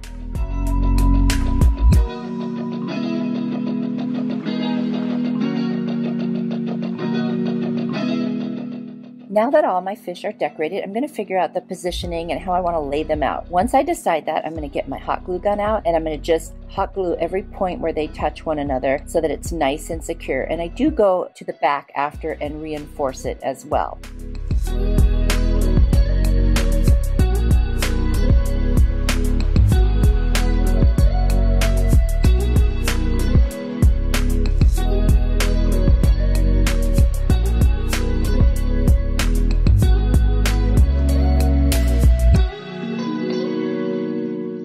What's really fun about this is you can arrange them any way you want. You can put them in different directions, whatever you like. You can be super creative and original when you do this.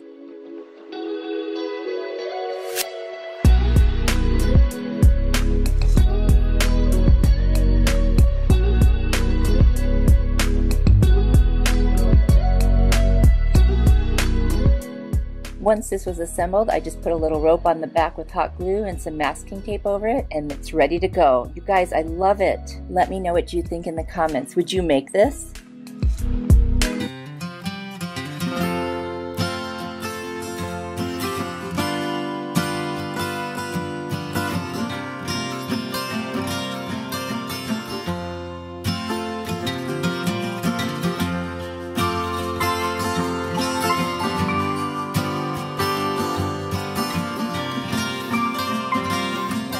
Use actually only one of these little signs with the butterfly and the little pom-poms on the side, which I do take off using my little Cricut spatula.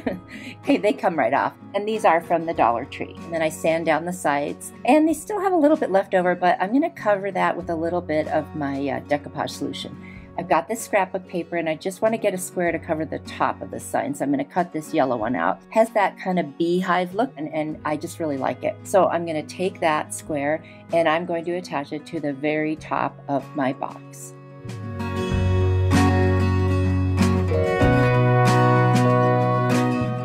And I will run my brayer across the top so I can make sure I don't get any wrinkles or bubbles. I'm going to also add some of that solution to the sides where I ripped off the pom-poms to smooth it out a bit. I'm going to use my square so I can decide how far apart I can make my lines. I want to make little planks, you know, like shiplap lines. And I'm going to do that in pencil.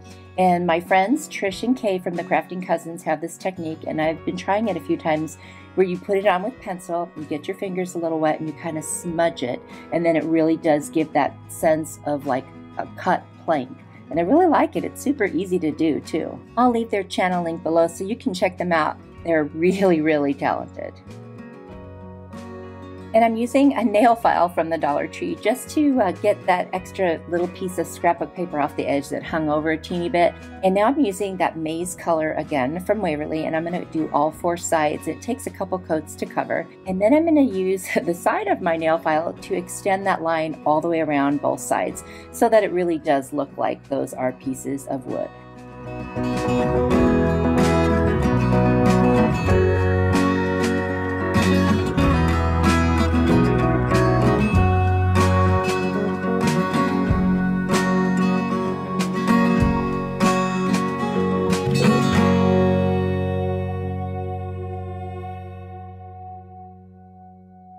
felt like I wanted to accentuate the lines even more, so I got my steel colored chalk paint out and I just lightly went over and then actually wiped it off a little bit and smudged it, and that kind of gave me a little more of what I needed. I think my pencil was too sharp. I needed it to be a little bit less blunt, and then I would have gotten a thicker line. And now I went too far on the side, so I'm covering it back up with the yellow paint. You know, you just go back and forth till you get what you want. Now I'm going to use these Dollar Tree rub-on transfer letters, and I'm going to spell out Be Happy. And I'm just figuring out where I'm going to put my little bee. I got that at Michael's. Isn't that the cutest bee ever? So I'm just going to scratch on those letters until I get them all put on the way I want.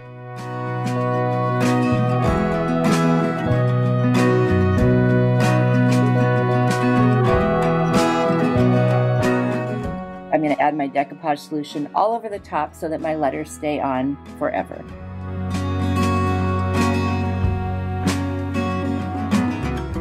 I'm going to add craft paper to the back and just hot glue it to the edges.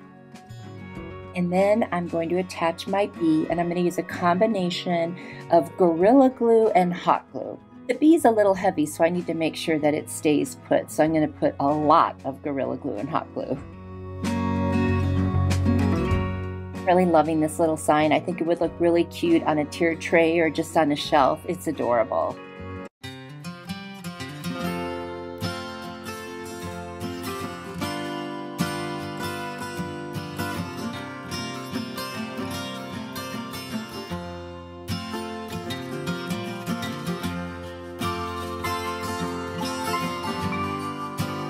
Bicycle at Dollar General, which I rarely go to. It's not right by my house. And I'm going to remove that front little sign with my spatula, and then I'm going to take my Arteza paint markers and I'm going to fill in the flowers and the leaves. And I did the bicycle frame, and by accident I got caught up in the coloring and I forgot it was going to be lemons.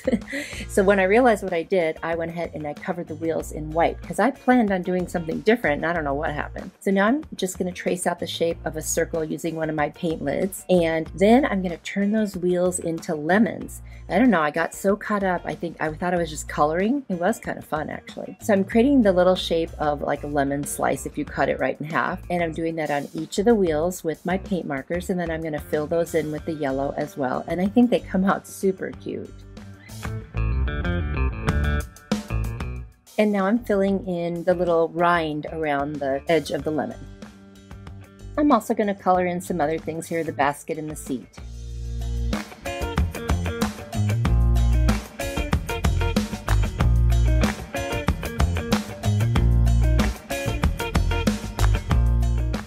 I found these cute little sticker decals at Michael's, and I'm going to put the fresh one in the middle and then just add a little lemon to the back. And then I'm going to take my plaster chalk paint and I'm going to paint all the way around all the edges because it was kind of like a brown MDF substance.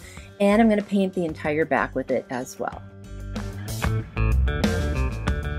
Since you can see the back, I decided to add some really cute scrapbook paper. I traced around the bike, and now I've got this adorable lemon scrapbook paper on the back, and I'm using a glue stick to attach it. And that way if it's on a tiered tray, you'll still be able to see it no matter where it sits.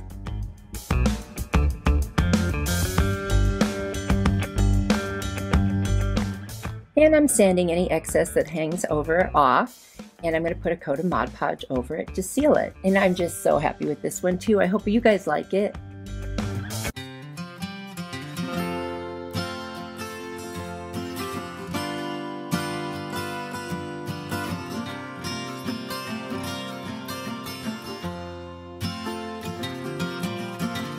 I'm going to take this little kind of a wooden tag with slats on it from the Dollar Tree, and then a piece from another Dollar Tree item. I'm going to use some scrapbook paper, and I'm just going to cut out different sizes and attach it to the different parts of the wood. And I'm really enjoying mixing all these colors and patterns. As long as they're similar colors, I think it goes together really, really well.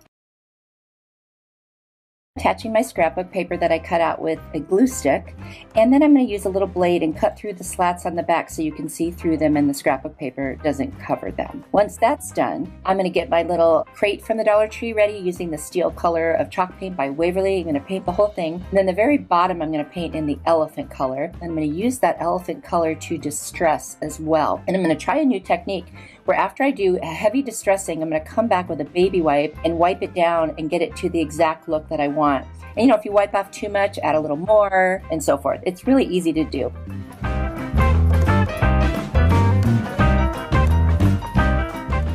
And then I'm going to take the back side of this one. I like to finish my crafts off, and I am going to paint that as well.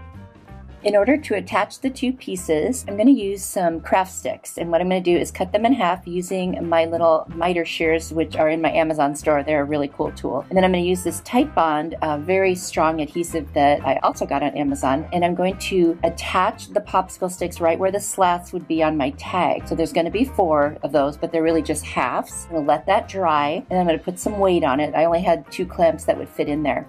And then once that's dry, I come back in and I'm going to paint it with the steel color so that it all matches. And then I'm going to also put glue on those slats and attach my piece. So there you go. And it actually is staying really well, and I'm very happy with how it looks, and it's very cohesive. And I'm going to clamp that in and let that dry. I actually let it dry overnight just to be sure.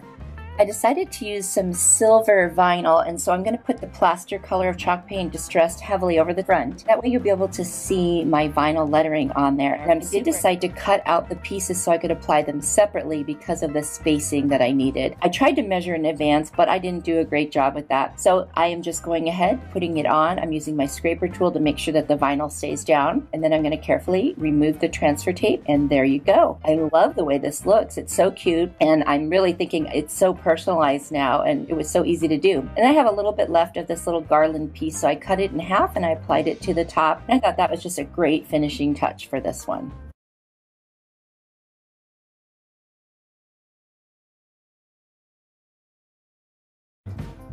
I'm going to take my blade and I'm just going to cut those little pieces that are over the slats, just like I did with the scrapbook paper, so that I can make sure you can see through it. And now I've got some floral foam that I'm going to cut down to size, and I've got this really cool greenery from the Dollar Tree, and I'm cutting everything into smaller pieces so I can arrange them exactly how I want to. And then I'm going to add these blue flowers and some more greenery. I like the different textures, and I like, there's some white flowers. I just love that. And now this one's done, and I really hope you like it.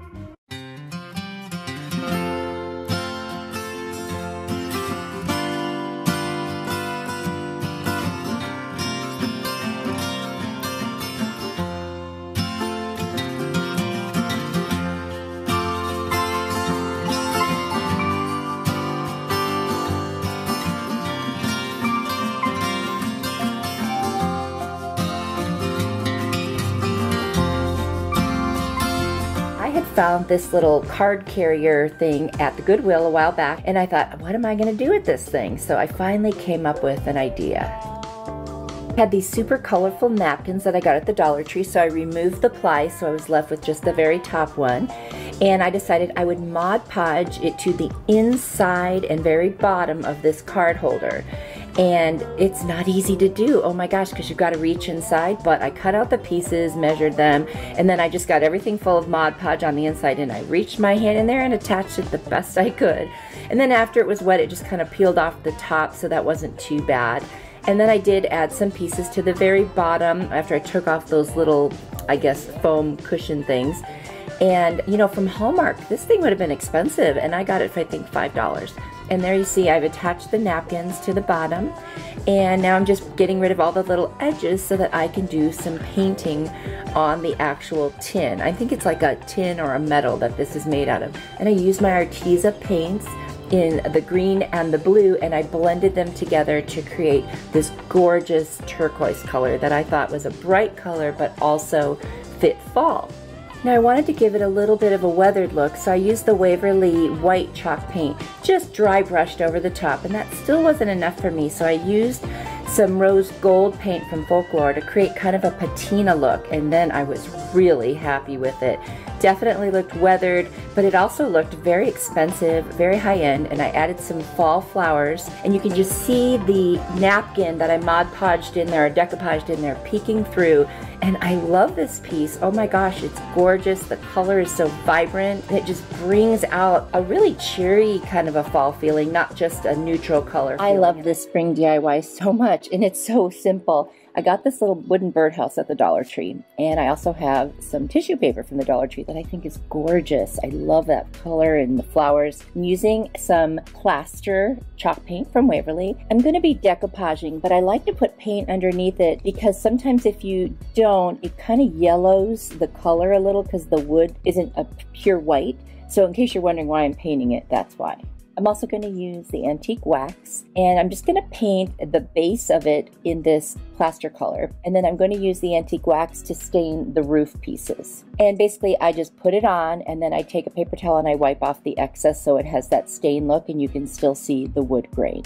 I'm going to use the tissue paper for decoupaging around the outside of the birdhouse, not the very base it's sort of standing on, but just the sides. So I'm cutting out some pieces so that I have a smaller piece of tissue paper to work with, less excess, especially because the birdhouse is so small. And I'm going to get my Mod Podge out, and I'm going to lay some down, and then I'm going to put the tissue paper on top, and then I'm going to add more Mod Podge on top of that, and then I'm going to wait for it to dry. Very important, otherwise the tissue paper will rip. And then once it's dry, I will come in with my little sanding sponge, and then I will start getting the excess off. And if I can't use the sponge in some of those little tight spots like by the roof, I have a little blade that I'm going to use to try to cut it off instead. This part was a little bit intricate, kind of getting into all the little nooks and crannies to get away the excess tissue. It's harder to do on smaller pieces like this, especially when there's raised edges and so forth. But a little patience and just a little bit of elbow grease and you'll get it done.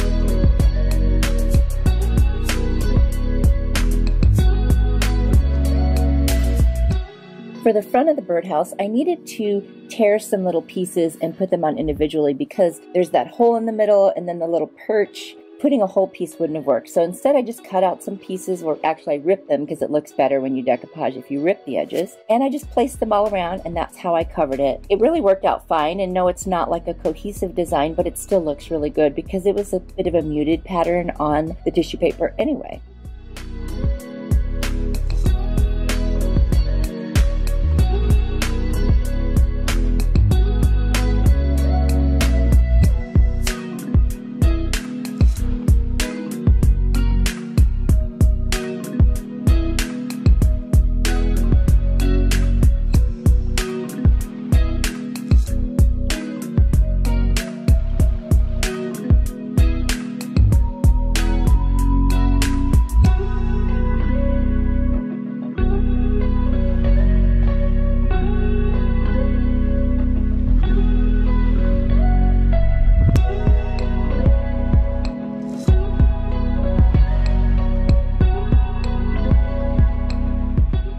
I decided to add a little bit of greenery. I had this pick I got at the Target dollar spot, and I just cut off little pieces and I attached them with hot glue around the whole of the birdhouse. And then there was this one little kind of flower, and I put that right at the very peak of the roof there in the front, and I just think it looks so cute.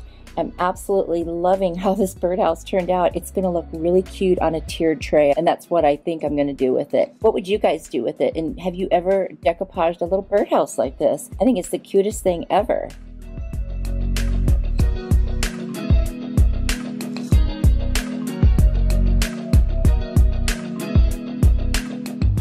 The last thing I decided to do is put a little bit of jute twine right around the base, and that way it kind of covers up any rough edges from the decoupaging, and I just think that finishes it off, and I'm so happy with it.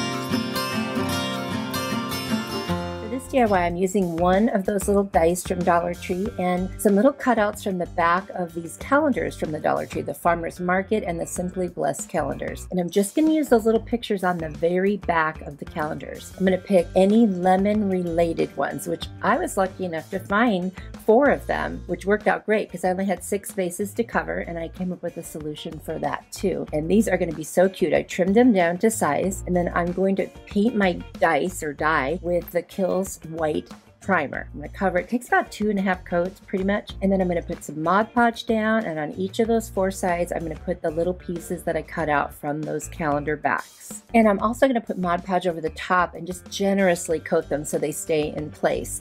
And in case you're wondering, I am making this to put on a tiered tray. It's just the perfect size, and no matter what angle you look at it, there'll be something really cute and lemony on it, which I think is going to be super fun for spring and summer.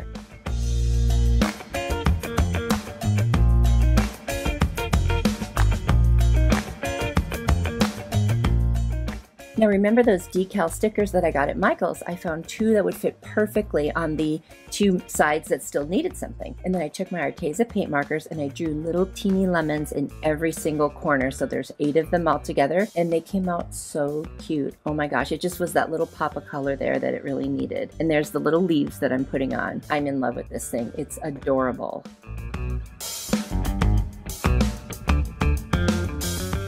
I cannot wait to hear what you guys think. Please tell me in the comments. Well, of all the ones today, which one is your favorite, and if you like this one too.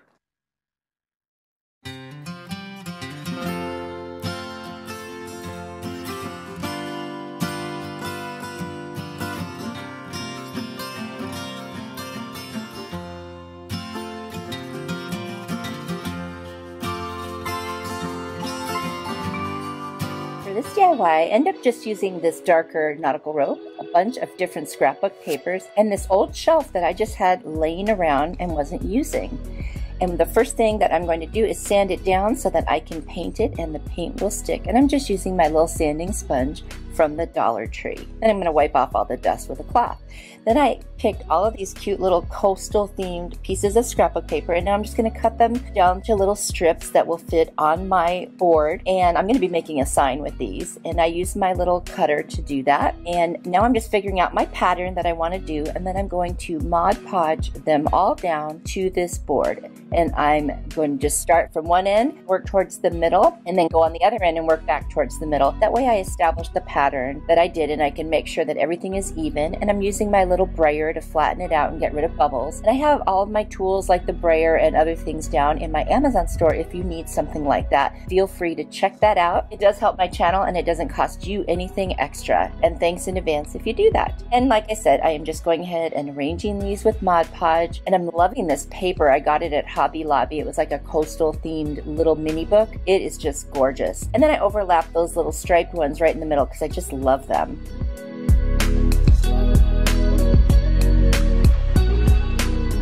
Now that it's all on, I'm just making sure I get all the bubbles out, and I'm going to sand all of the edges going all the way around, because sometimes you get a little hangover of the paper, and this gives it a nice clean edge, and it kind of makes it look like it's part of the board. And then I'm going to clean up all the dust from the sanding with my little ladybug vacuum. It's just a lifesaver. I'm using my white primer Kills paint to paint all around the edges because some of them are unfinished. And this way, it just gives it, again, more of that coastal look, kind of distresses the edges a little bit. I'm going to dry it off with my heat tool so that I can move forward more quickly. I'm not the most patient person, so I don't like to wait. Now I'm going to get out a pencil, and after I open up my nautical rope, and I'm going to write out the word beach going vertically down my sign.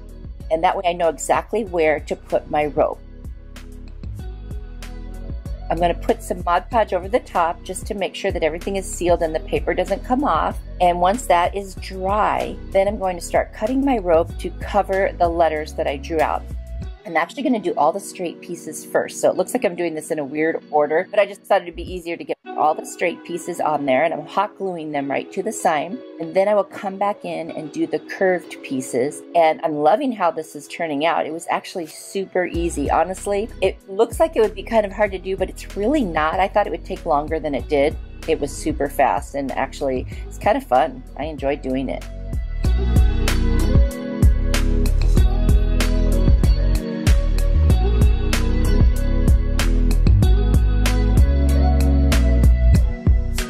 And now that I got to the B, that's the last letter.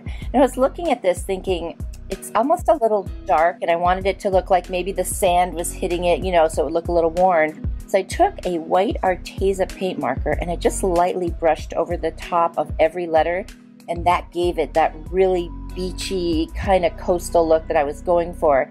And I love it because think about it, there's always sand in the air and everything gets misted with it, and this kind of gave it that feel. So it's super, super cute. On the back of the sign, there were these little holes from where the shelf was. So what I did was I cut some more nautical rope and I hot glued it down into those little grooves where the holes are. And once I did that, I took 2 screws and I thought this is a very heavy shelf, so I couldn't just put it on with glue. And I used my drill and I screwed in a screw on each side and made it really secure, and that's it. I absolutely love how this turned out, and honestly, it was super easy. Let me know what you think in the comments. I hope you like it.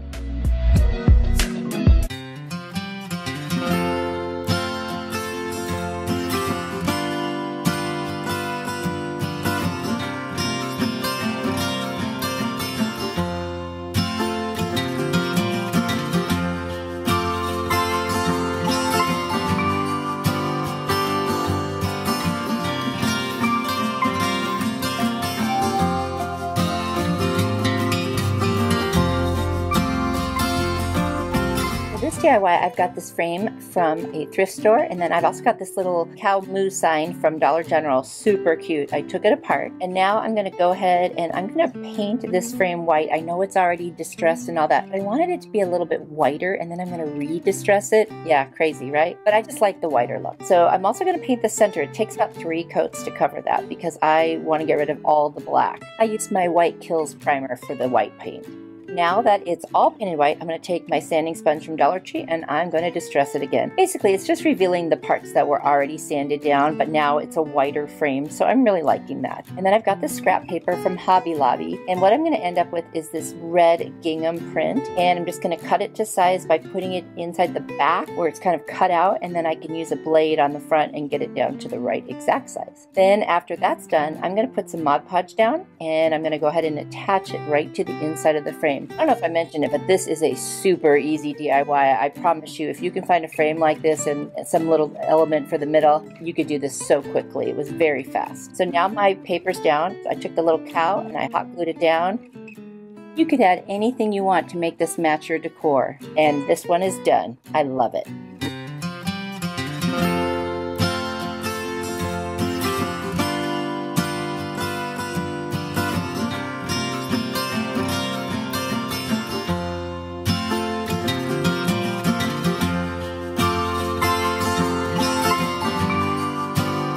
For this DIY, I'm using an item that I found at a thrift store for $3, and it's just a block, kind of a sign with velvet on the back, and then on the front is this sort of distressed floral picture, and that actually might be considered shabby chic just by itself. I cleaned it off with some alcohol, and then I decided I'm going to use some scrapbook paper to embellish it and start the beginning of my shabby chic process. So I used my little cutter and I figured out the right size to put this piece on the top. I'm using Mod Podge to attach it. And I tend to like to put a little bit on and then attach it one side at a time. And I'm using my brayer to push it down. If this had been something really thin, I would have also probably used saran wrap and then used my brayer over that. But this is a very nice thick piece of scrapbook paper, so it doesn't really require that. It's not going to bubble like you might think. A trick you can do is spray it down with a little bit of water first before you lay it down, and that helps to get rid of any of the bubbles or wrinkles. I didn't need that on this one, so that's why I didn't do it.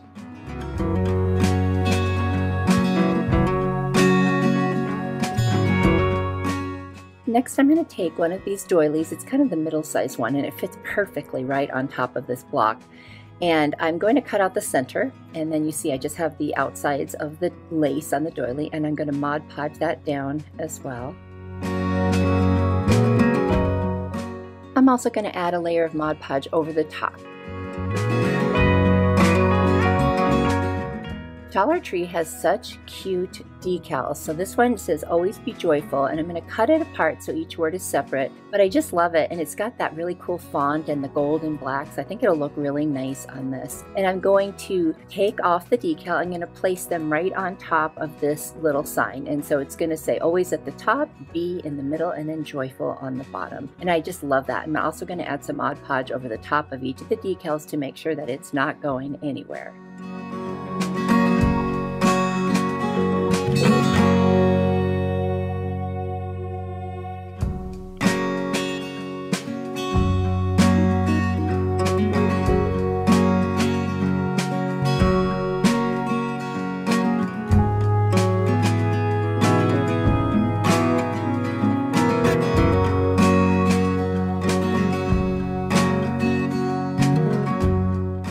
And since this represents a scripture, which there was a reference for, it's Thessalonians 5:16, I want to make sure I put that on there so people know that it is directly from the Word of God, and that this is what He wants for us, to always be joyful, no matter what our circumstances, no matter what's going on. Now I'm taking my little nail file, and you can use a little sanding block for this also, and I'm going around the edges and making sure I get rid of all the excess.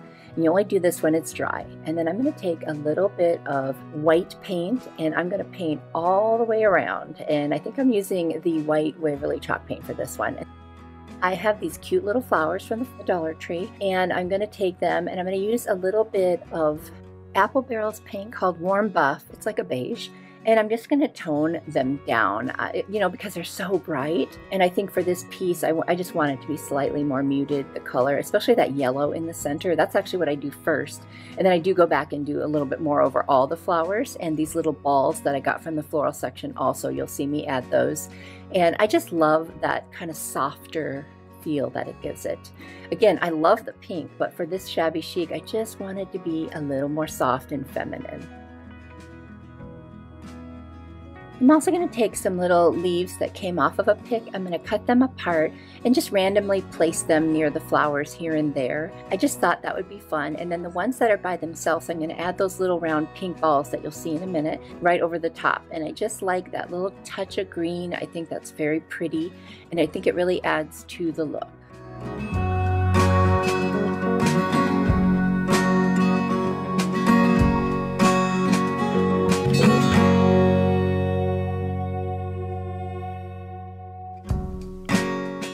One thing that I was thinking is, you know, with the sheet music I have in the background and then always be joyful, it makes me think about that song, I've got that joy, joy, joy down in my heart. So it kind of reminds me of that, and that's kind of the message I think I was trying to put across here. I guess think of it this way, it costs nothing to have joy in your heart and spread joy. I mean, that's so much better than spreading negativity and complaining, don't you think? At least I do. Now at this point, I'm going to take that Warm Buff color by Apple Barrel, and I am just literally going to go over all of the flowers and the balls and just tone it down just a bit. Doesn't that just add such a nice shabby chic feel? I really like that. And again, I have nothing against the bright pink. I'm all over it. I love it. But for this piece, I think this is the look that it really needed to have. Plus it gives it a little bit of an older, worn look without actually distressing it officially. I really enjoyed making this one, and I think it came out really nice. I hope you guys like it.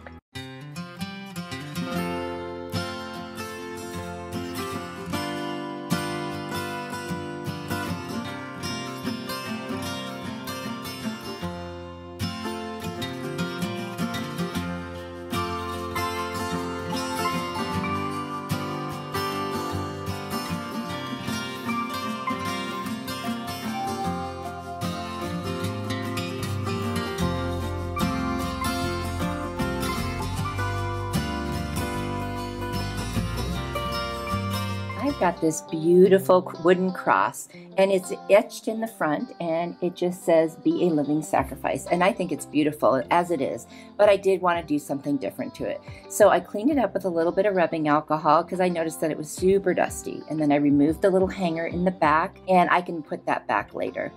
In the meantime, I'm going to actually start pulling out supplies. This is what I do when I don't know what I want to do with something. I just pull out everything that I could possibly want to use, and then I narrow it down as I go, and I just kind of go from there. I'm going to take my white primer in the Kills brand, and I'm going to cover this entire front and the sides, not the back, of this cross because that stain isn't really my favorite look, so I wanted to get rid of it, and then I could kind of do anything I want after that. So this kind of gives it a nice neutral base, and I'm not doing a full coat because I'm going to put paper and different things on it, as you will see here in just a minute. I'm going to use my heat tool to dry this, which makes it go 3 times as fast, and that's in my Amazon store as well. Great tool. And then I've got a bunch of scrapbook paper. So this is the first one. It's a very heavy cardstock, and I'm going to use it. I'm going to trace out just for that little top square, and then the piece that continues down, but not the bar that goes across the cross. So I'm just going to use my square and connect the lines that I drew, and then I'm going to take my scissors and I'm going to cut it out. I have recently been very intrigued by paper crafting and mixed media, and a friend of mine, Linda, who has a wonderful channel which is called Faith Chick 777's DIY by Design. I'll have a link in my description box so you can check her out. She does the most beautiful things I have ever seen, and it just makes me want to use paper. So I've been experimenting, and this is going to be one of those projects.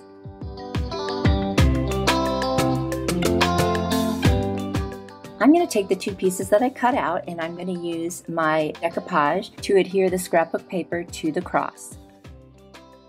And you don't have to put the top coat on because it's just so thick, it's not necessary. And I did put a generous amount on to begin with.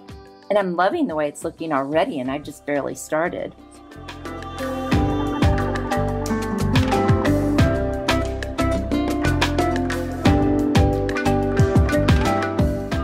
And then I have another piece of scrapbook paper that I'm going to cut out that I'm going to place on the horizontal bar of the cross, except for the very center, which I'm going to do something different there.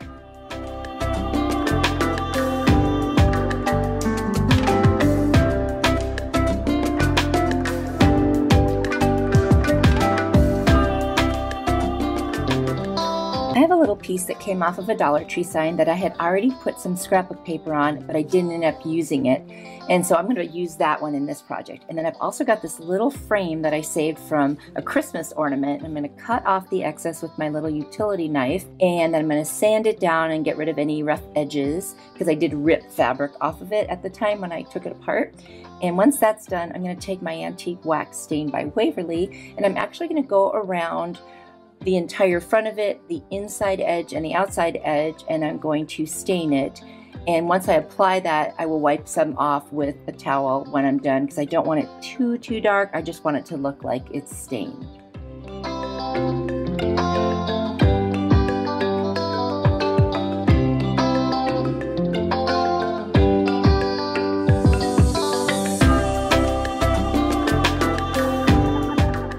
I'm going to hot glue that other little piece that I had covered in scrapbook paper right to the center, and then I'm going to take another piece of scrapbook paper that has scripture on it, and I'm going to use that little frame to figure out how big it needs to be. And what I'm cutting out is actually the Lord's Prayer, which is in the bigger font in the center of what I'm cutting out, and I just love that so much. Oh my gosh, the perfect prayer on the perfect cross. It just doesn't get any better than that. I'm going to use just a teeny bit of hot glue and attach it to that frame, and then I will attach that right over that center piece on the cross itself. And I just think it's so cool. And the only thing, it's a little crooked, but let's pretend that nobody else notices that and I can live with it. So that's how that's going to go. And then I've got these 2 little cutouts of the word inspire and the word thankful. Inspire was sent to me by a YouTube friend from Dollar Tree, and Thankful was from the Target dollar spot back in the fall. I had already painted the Thankful in my metallic silver by Folklore, so I'm now doing that with the Inspire because I just really think it pops when it's got that silver right on there. And then I'm going to go around the edges with a little Sharpie marker. Can't get into the little teeny spots, but the parts you can see for the most part will have the black. I'm going to do that to both the Thankful and the Inspire. Then I'm going to take a little bit more scrapbook paper, and this one just has a pretty little design and it says Family Forever on it, and I'm going to use that and cut a piece to put across the bar at the top, and then I will set the word thankful on it with hot glue, and I will do the same thing down below with the Inspire word, and I'm going to attach them also with the Mod Podge.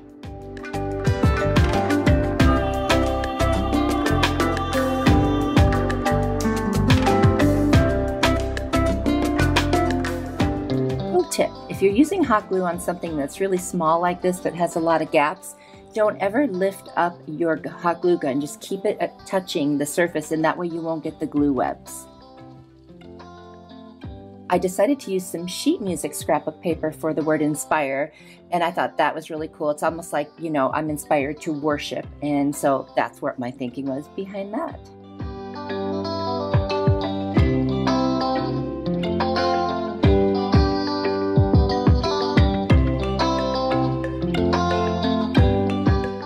I I took my X-Acto knife and I'm just trimming off any little excess scrapbook paper that hung over the edge. And then I'm going to sand all around every edge of this and just make sure that it's all flush. And that gives it a little bit of an antique kind of a look, which I really like. And then I'm going to use the antique wax by Waverly and rub around the edges, so now I have some good edges to rub that on. And then I'm going to actually distress more than that. I'm going to go around all the white sides and make it look like a lighter wood, and then I'm going to distress over the top. And if I get too much on there, I just take a wet baby wipe and wipe it away, and that way I have control over. As long as you do it right away while it's still wet, that will work. And I really like the antique look this is giving it. It's just exactly what I wanted it to look like. And since I didn't like the original stain in the first place, I took the antique wax and I went over the back side, because I do like to finish my projects, and I think this made it look a little bit nicer, at least in my opinion. And then I can put the hanger back on. Guys, I love this one. I hope you really like it. Please let me know what you think in the comments.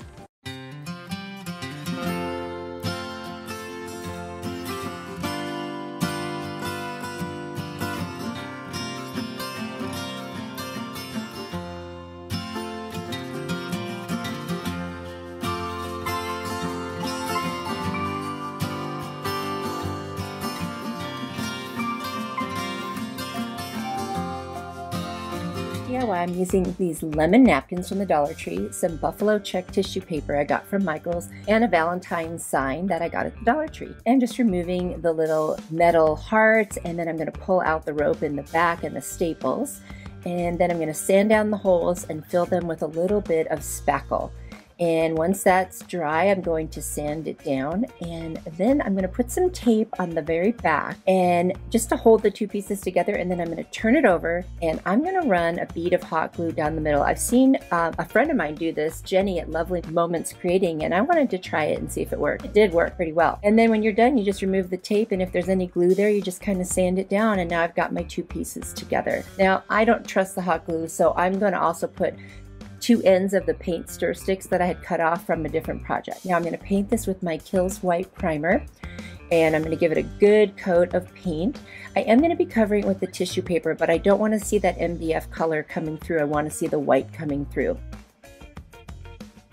So I'm going to measure out how much I need of this buffalo check tissue paper. And once I have it, I'm going to use some Mod Podge, and I'm going to lay a coat down, and then I'm going to put down my tissue paper as carefully as possible.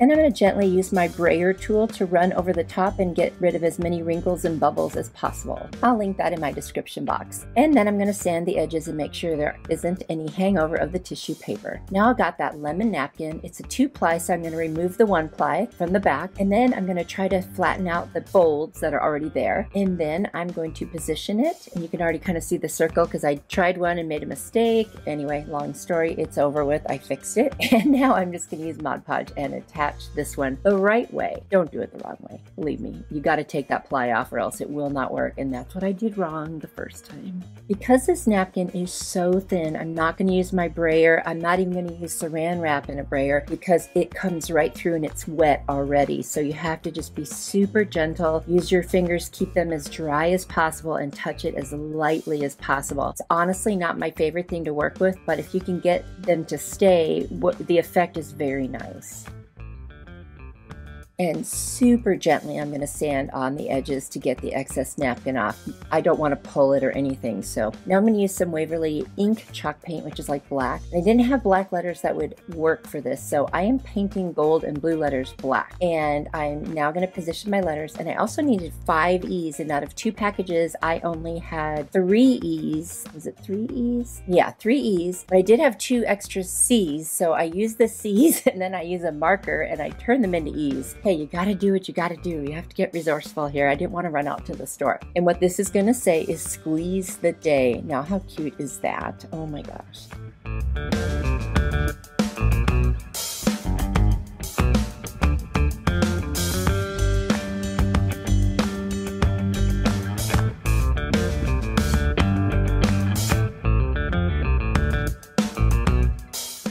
And here I come with my Sharpie filling in the little E's. It actually works out really well to do this, so if you ever have this problem, you know how to fix it now.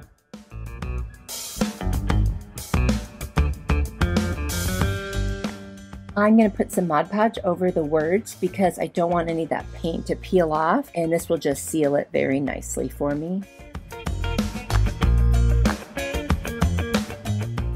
So if you've been watching me for a while, you know that I am bow challenged. I try, I really do. So I'm going to make like 3-layered bow, and I'm using a little twisty tie thing in the middle. Oh gosh, you guys, it does come out cute, but watching me do this is painful, so I almost don't want to count this part as a tutorial. I would say watch somebody who's better at making bows, and I guess I'll just be grateful that mine turns out at all. So literally I'm just making 3 bows, and I'm using the twist tie to stack them. So it starts off as a smaller bow, a medium-sized bow, and then a bigger bow behind. And then I'm going to take the little lemony bow right here, and I'm going to cut a little piece and wrap it around the middle to hide the little twisty tie thing. So that way it almost looks like a really cute bow, but we both know that it is what it is. And then once it's all done, I'm going to take the ends, I'm going to dovetail them with my scissors, and I'm going to do that to all 3 of the bows. I'm just pulling the 2 ends of each, or the 2 tails of each bow together and cutting them. And then I'm going to come over to my sign, and I'm going to position the bow in the top middle, and I'm going to hot glue it right there.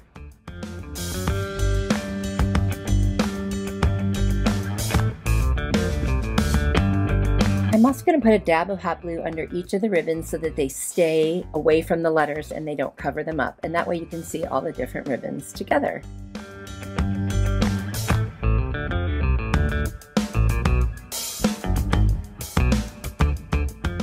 I probably should have placed the bow a little bit higher, so I felt like there's a gap there, and I took another one of those little sticker decals and I just put it there. It was just a little lemon. And then I made a little hanger for the back where I put the little rope down, some hot glue, and some masking tape. And then I'm going to get out my craft paper, and I'm going to cover the back and then make a little slit for that hanger to come out. I just had a few scraps of buffalo check ribbon left over, so I decided to do a line on the very top and the bottom, and I thought that looked super cute, so I'm happy I did that.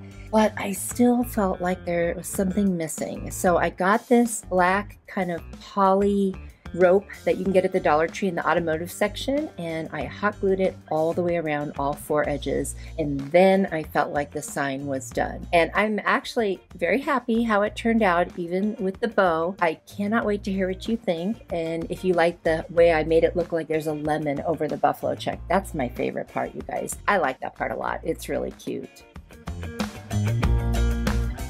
And I will keep working on my bows. I haven't given up yet.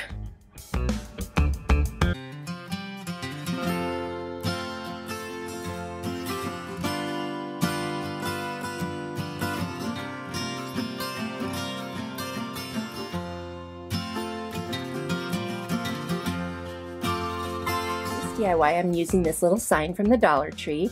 It's got some clothespins and rope, which I won't use, and then I found this really cute scrapbook paper at a thrift shop in Nebraska when I was visiting. I'm going to start off by removing that little jute twine and the little clothespins, and I'm going to sand down the front.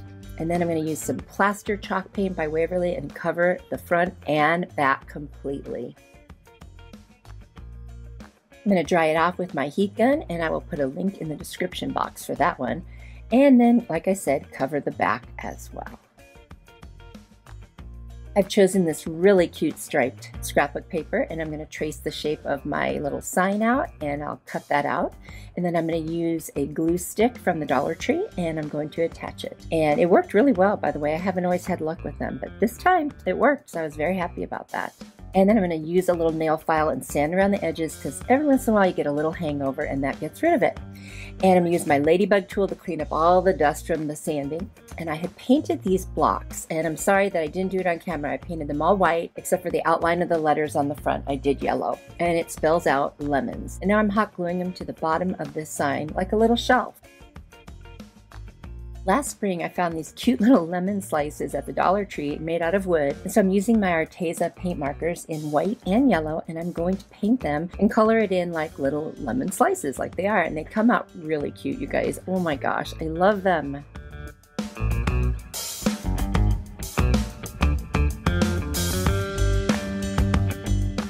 I have this netted burlap ribbon from burlapfabric.com that I adore. I will definitely leave the link below for this. And I'm going to use this to make kind of a faux basket. So I'm going to cut out a little strip and I'm going to hot glue it right onto the sign. Then I'm going to use some more to make the other side like the front of the basket. And I'm going to make a little handle for the basket out of some rope that I got at the Dollar Tree. And it's obviously not a real basket, but it's just going to look like, you know, kind of a fake one on my sign. And then I'm going to take those little lemons, I'm going to hot glue them as if they're in the basket. And then I'll put this other piece of the netted burlap ribbon over the top and wrap it around, and it'll look, like I said, like a little basket. And this is coming out so cute. I kind of was making this up as I go, you know, like really winging it, but I'm really happy because I'm really loving it. Now I've got this little chalkboard clothespin thing from the Dollar Tree. I'm going to trace out another little piece of scrapbook paper that has lemons on it. I'm going to use my glue stick again, and I'm going to attach it, and that just fits right on there perfectly.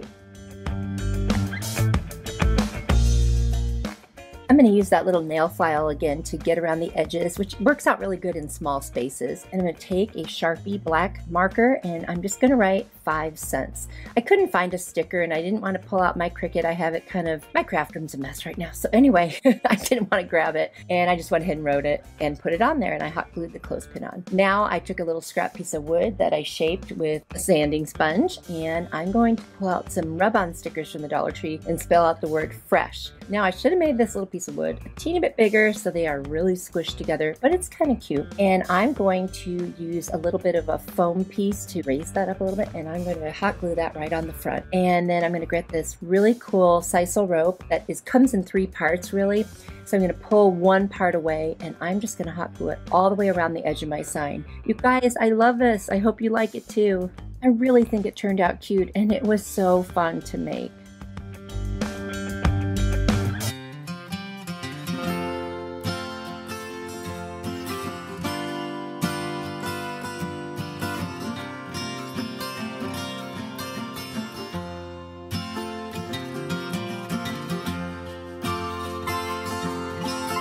Ready for more inspiration? Here's another video I think you'll really like. If you click on it, I will see you there. You are truly a blessing to me. Bye!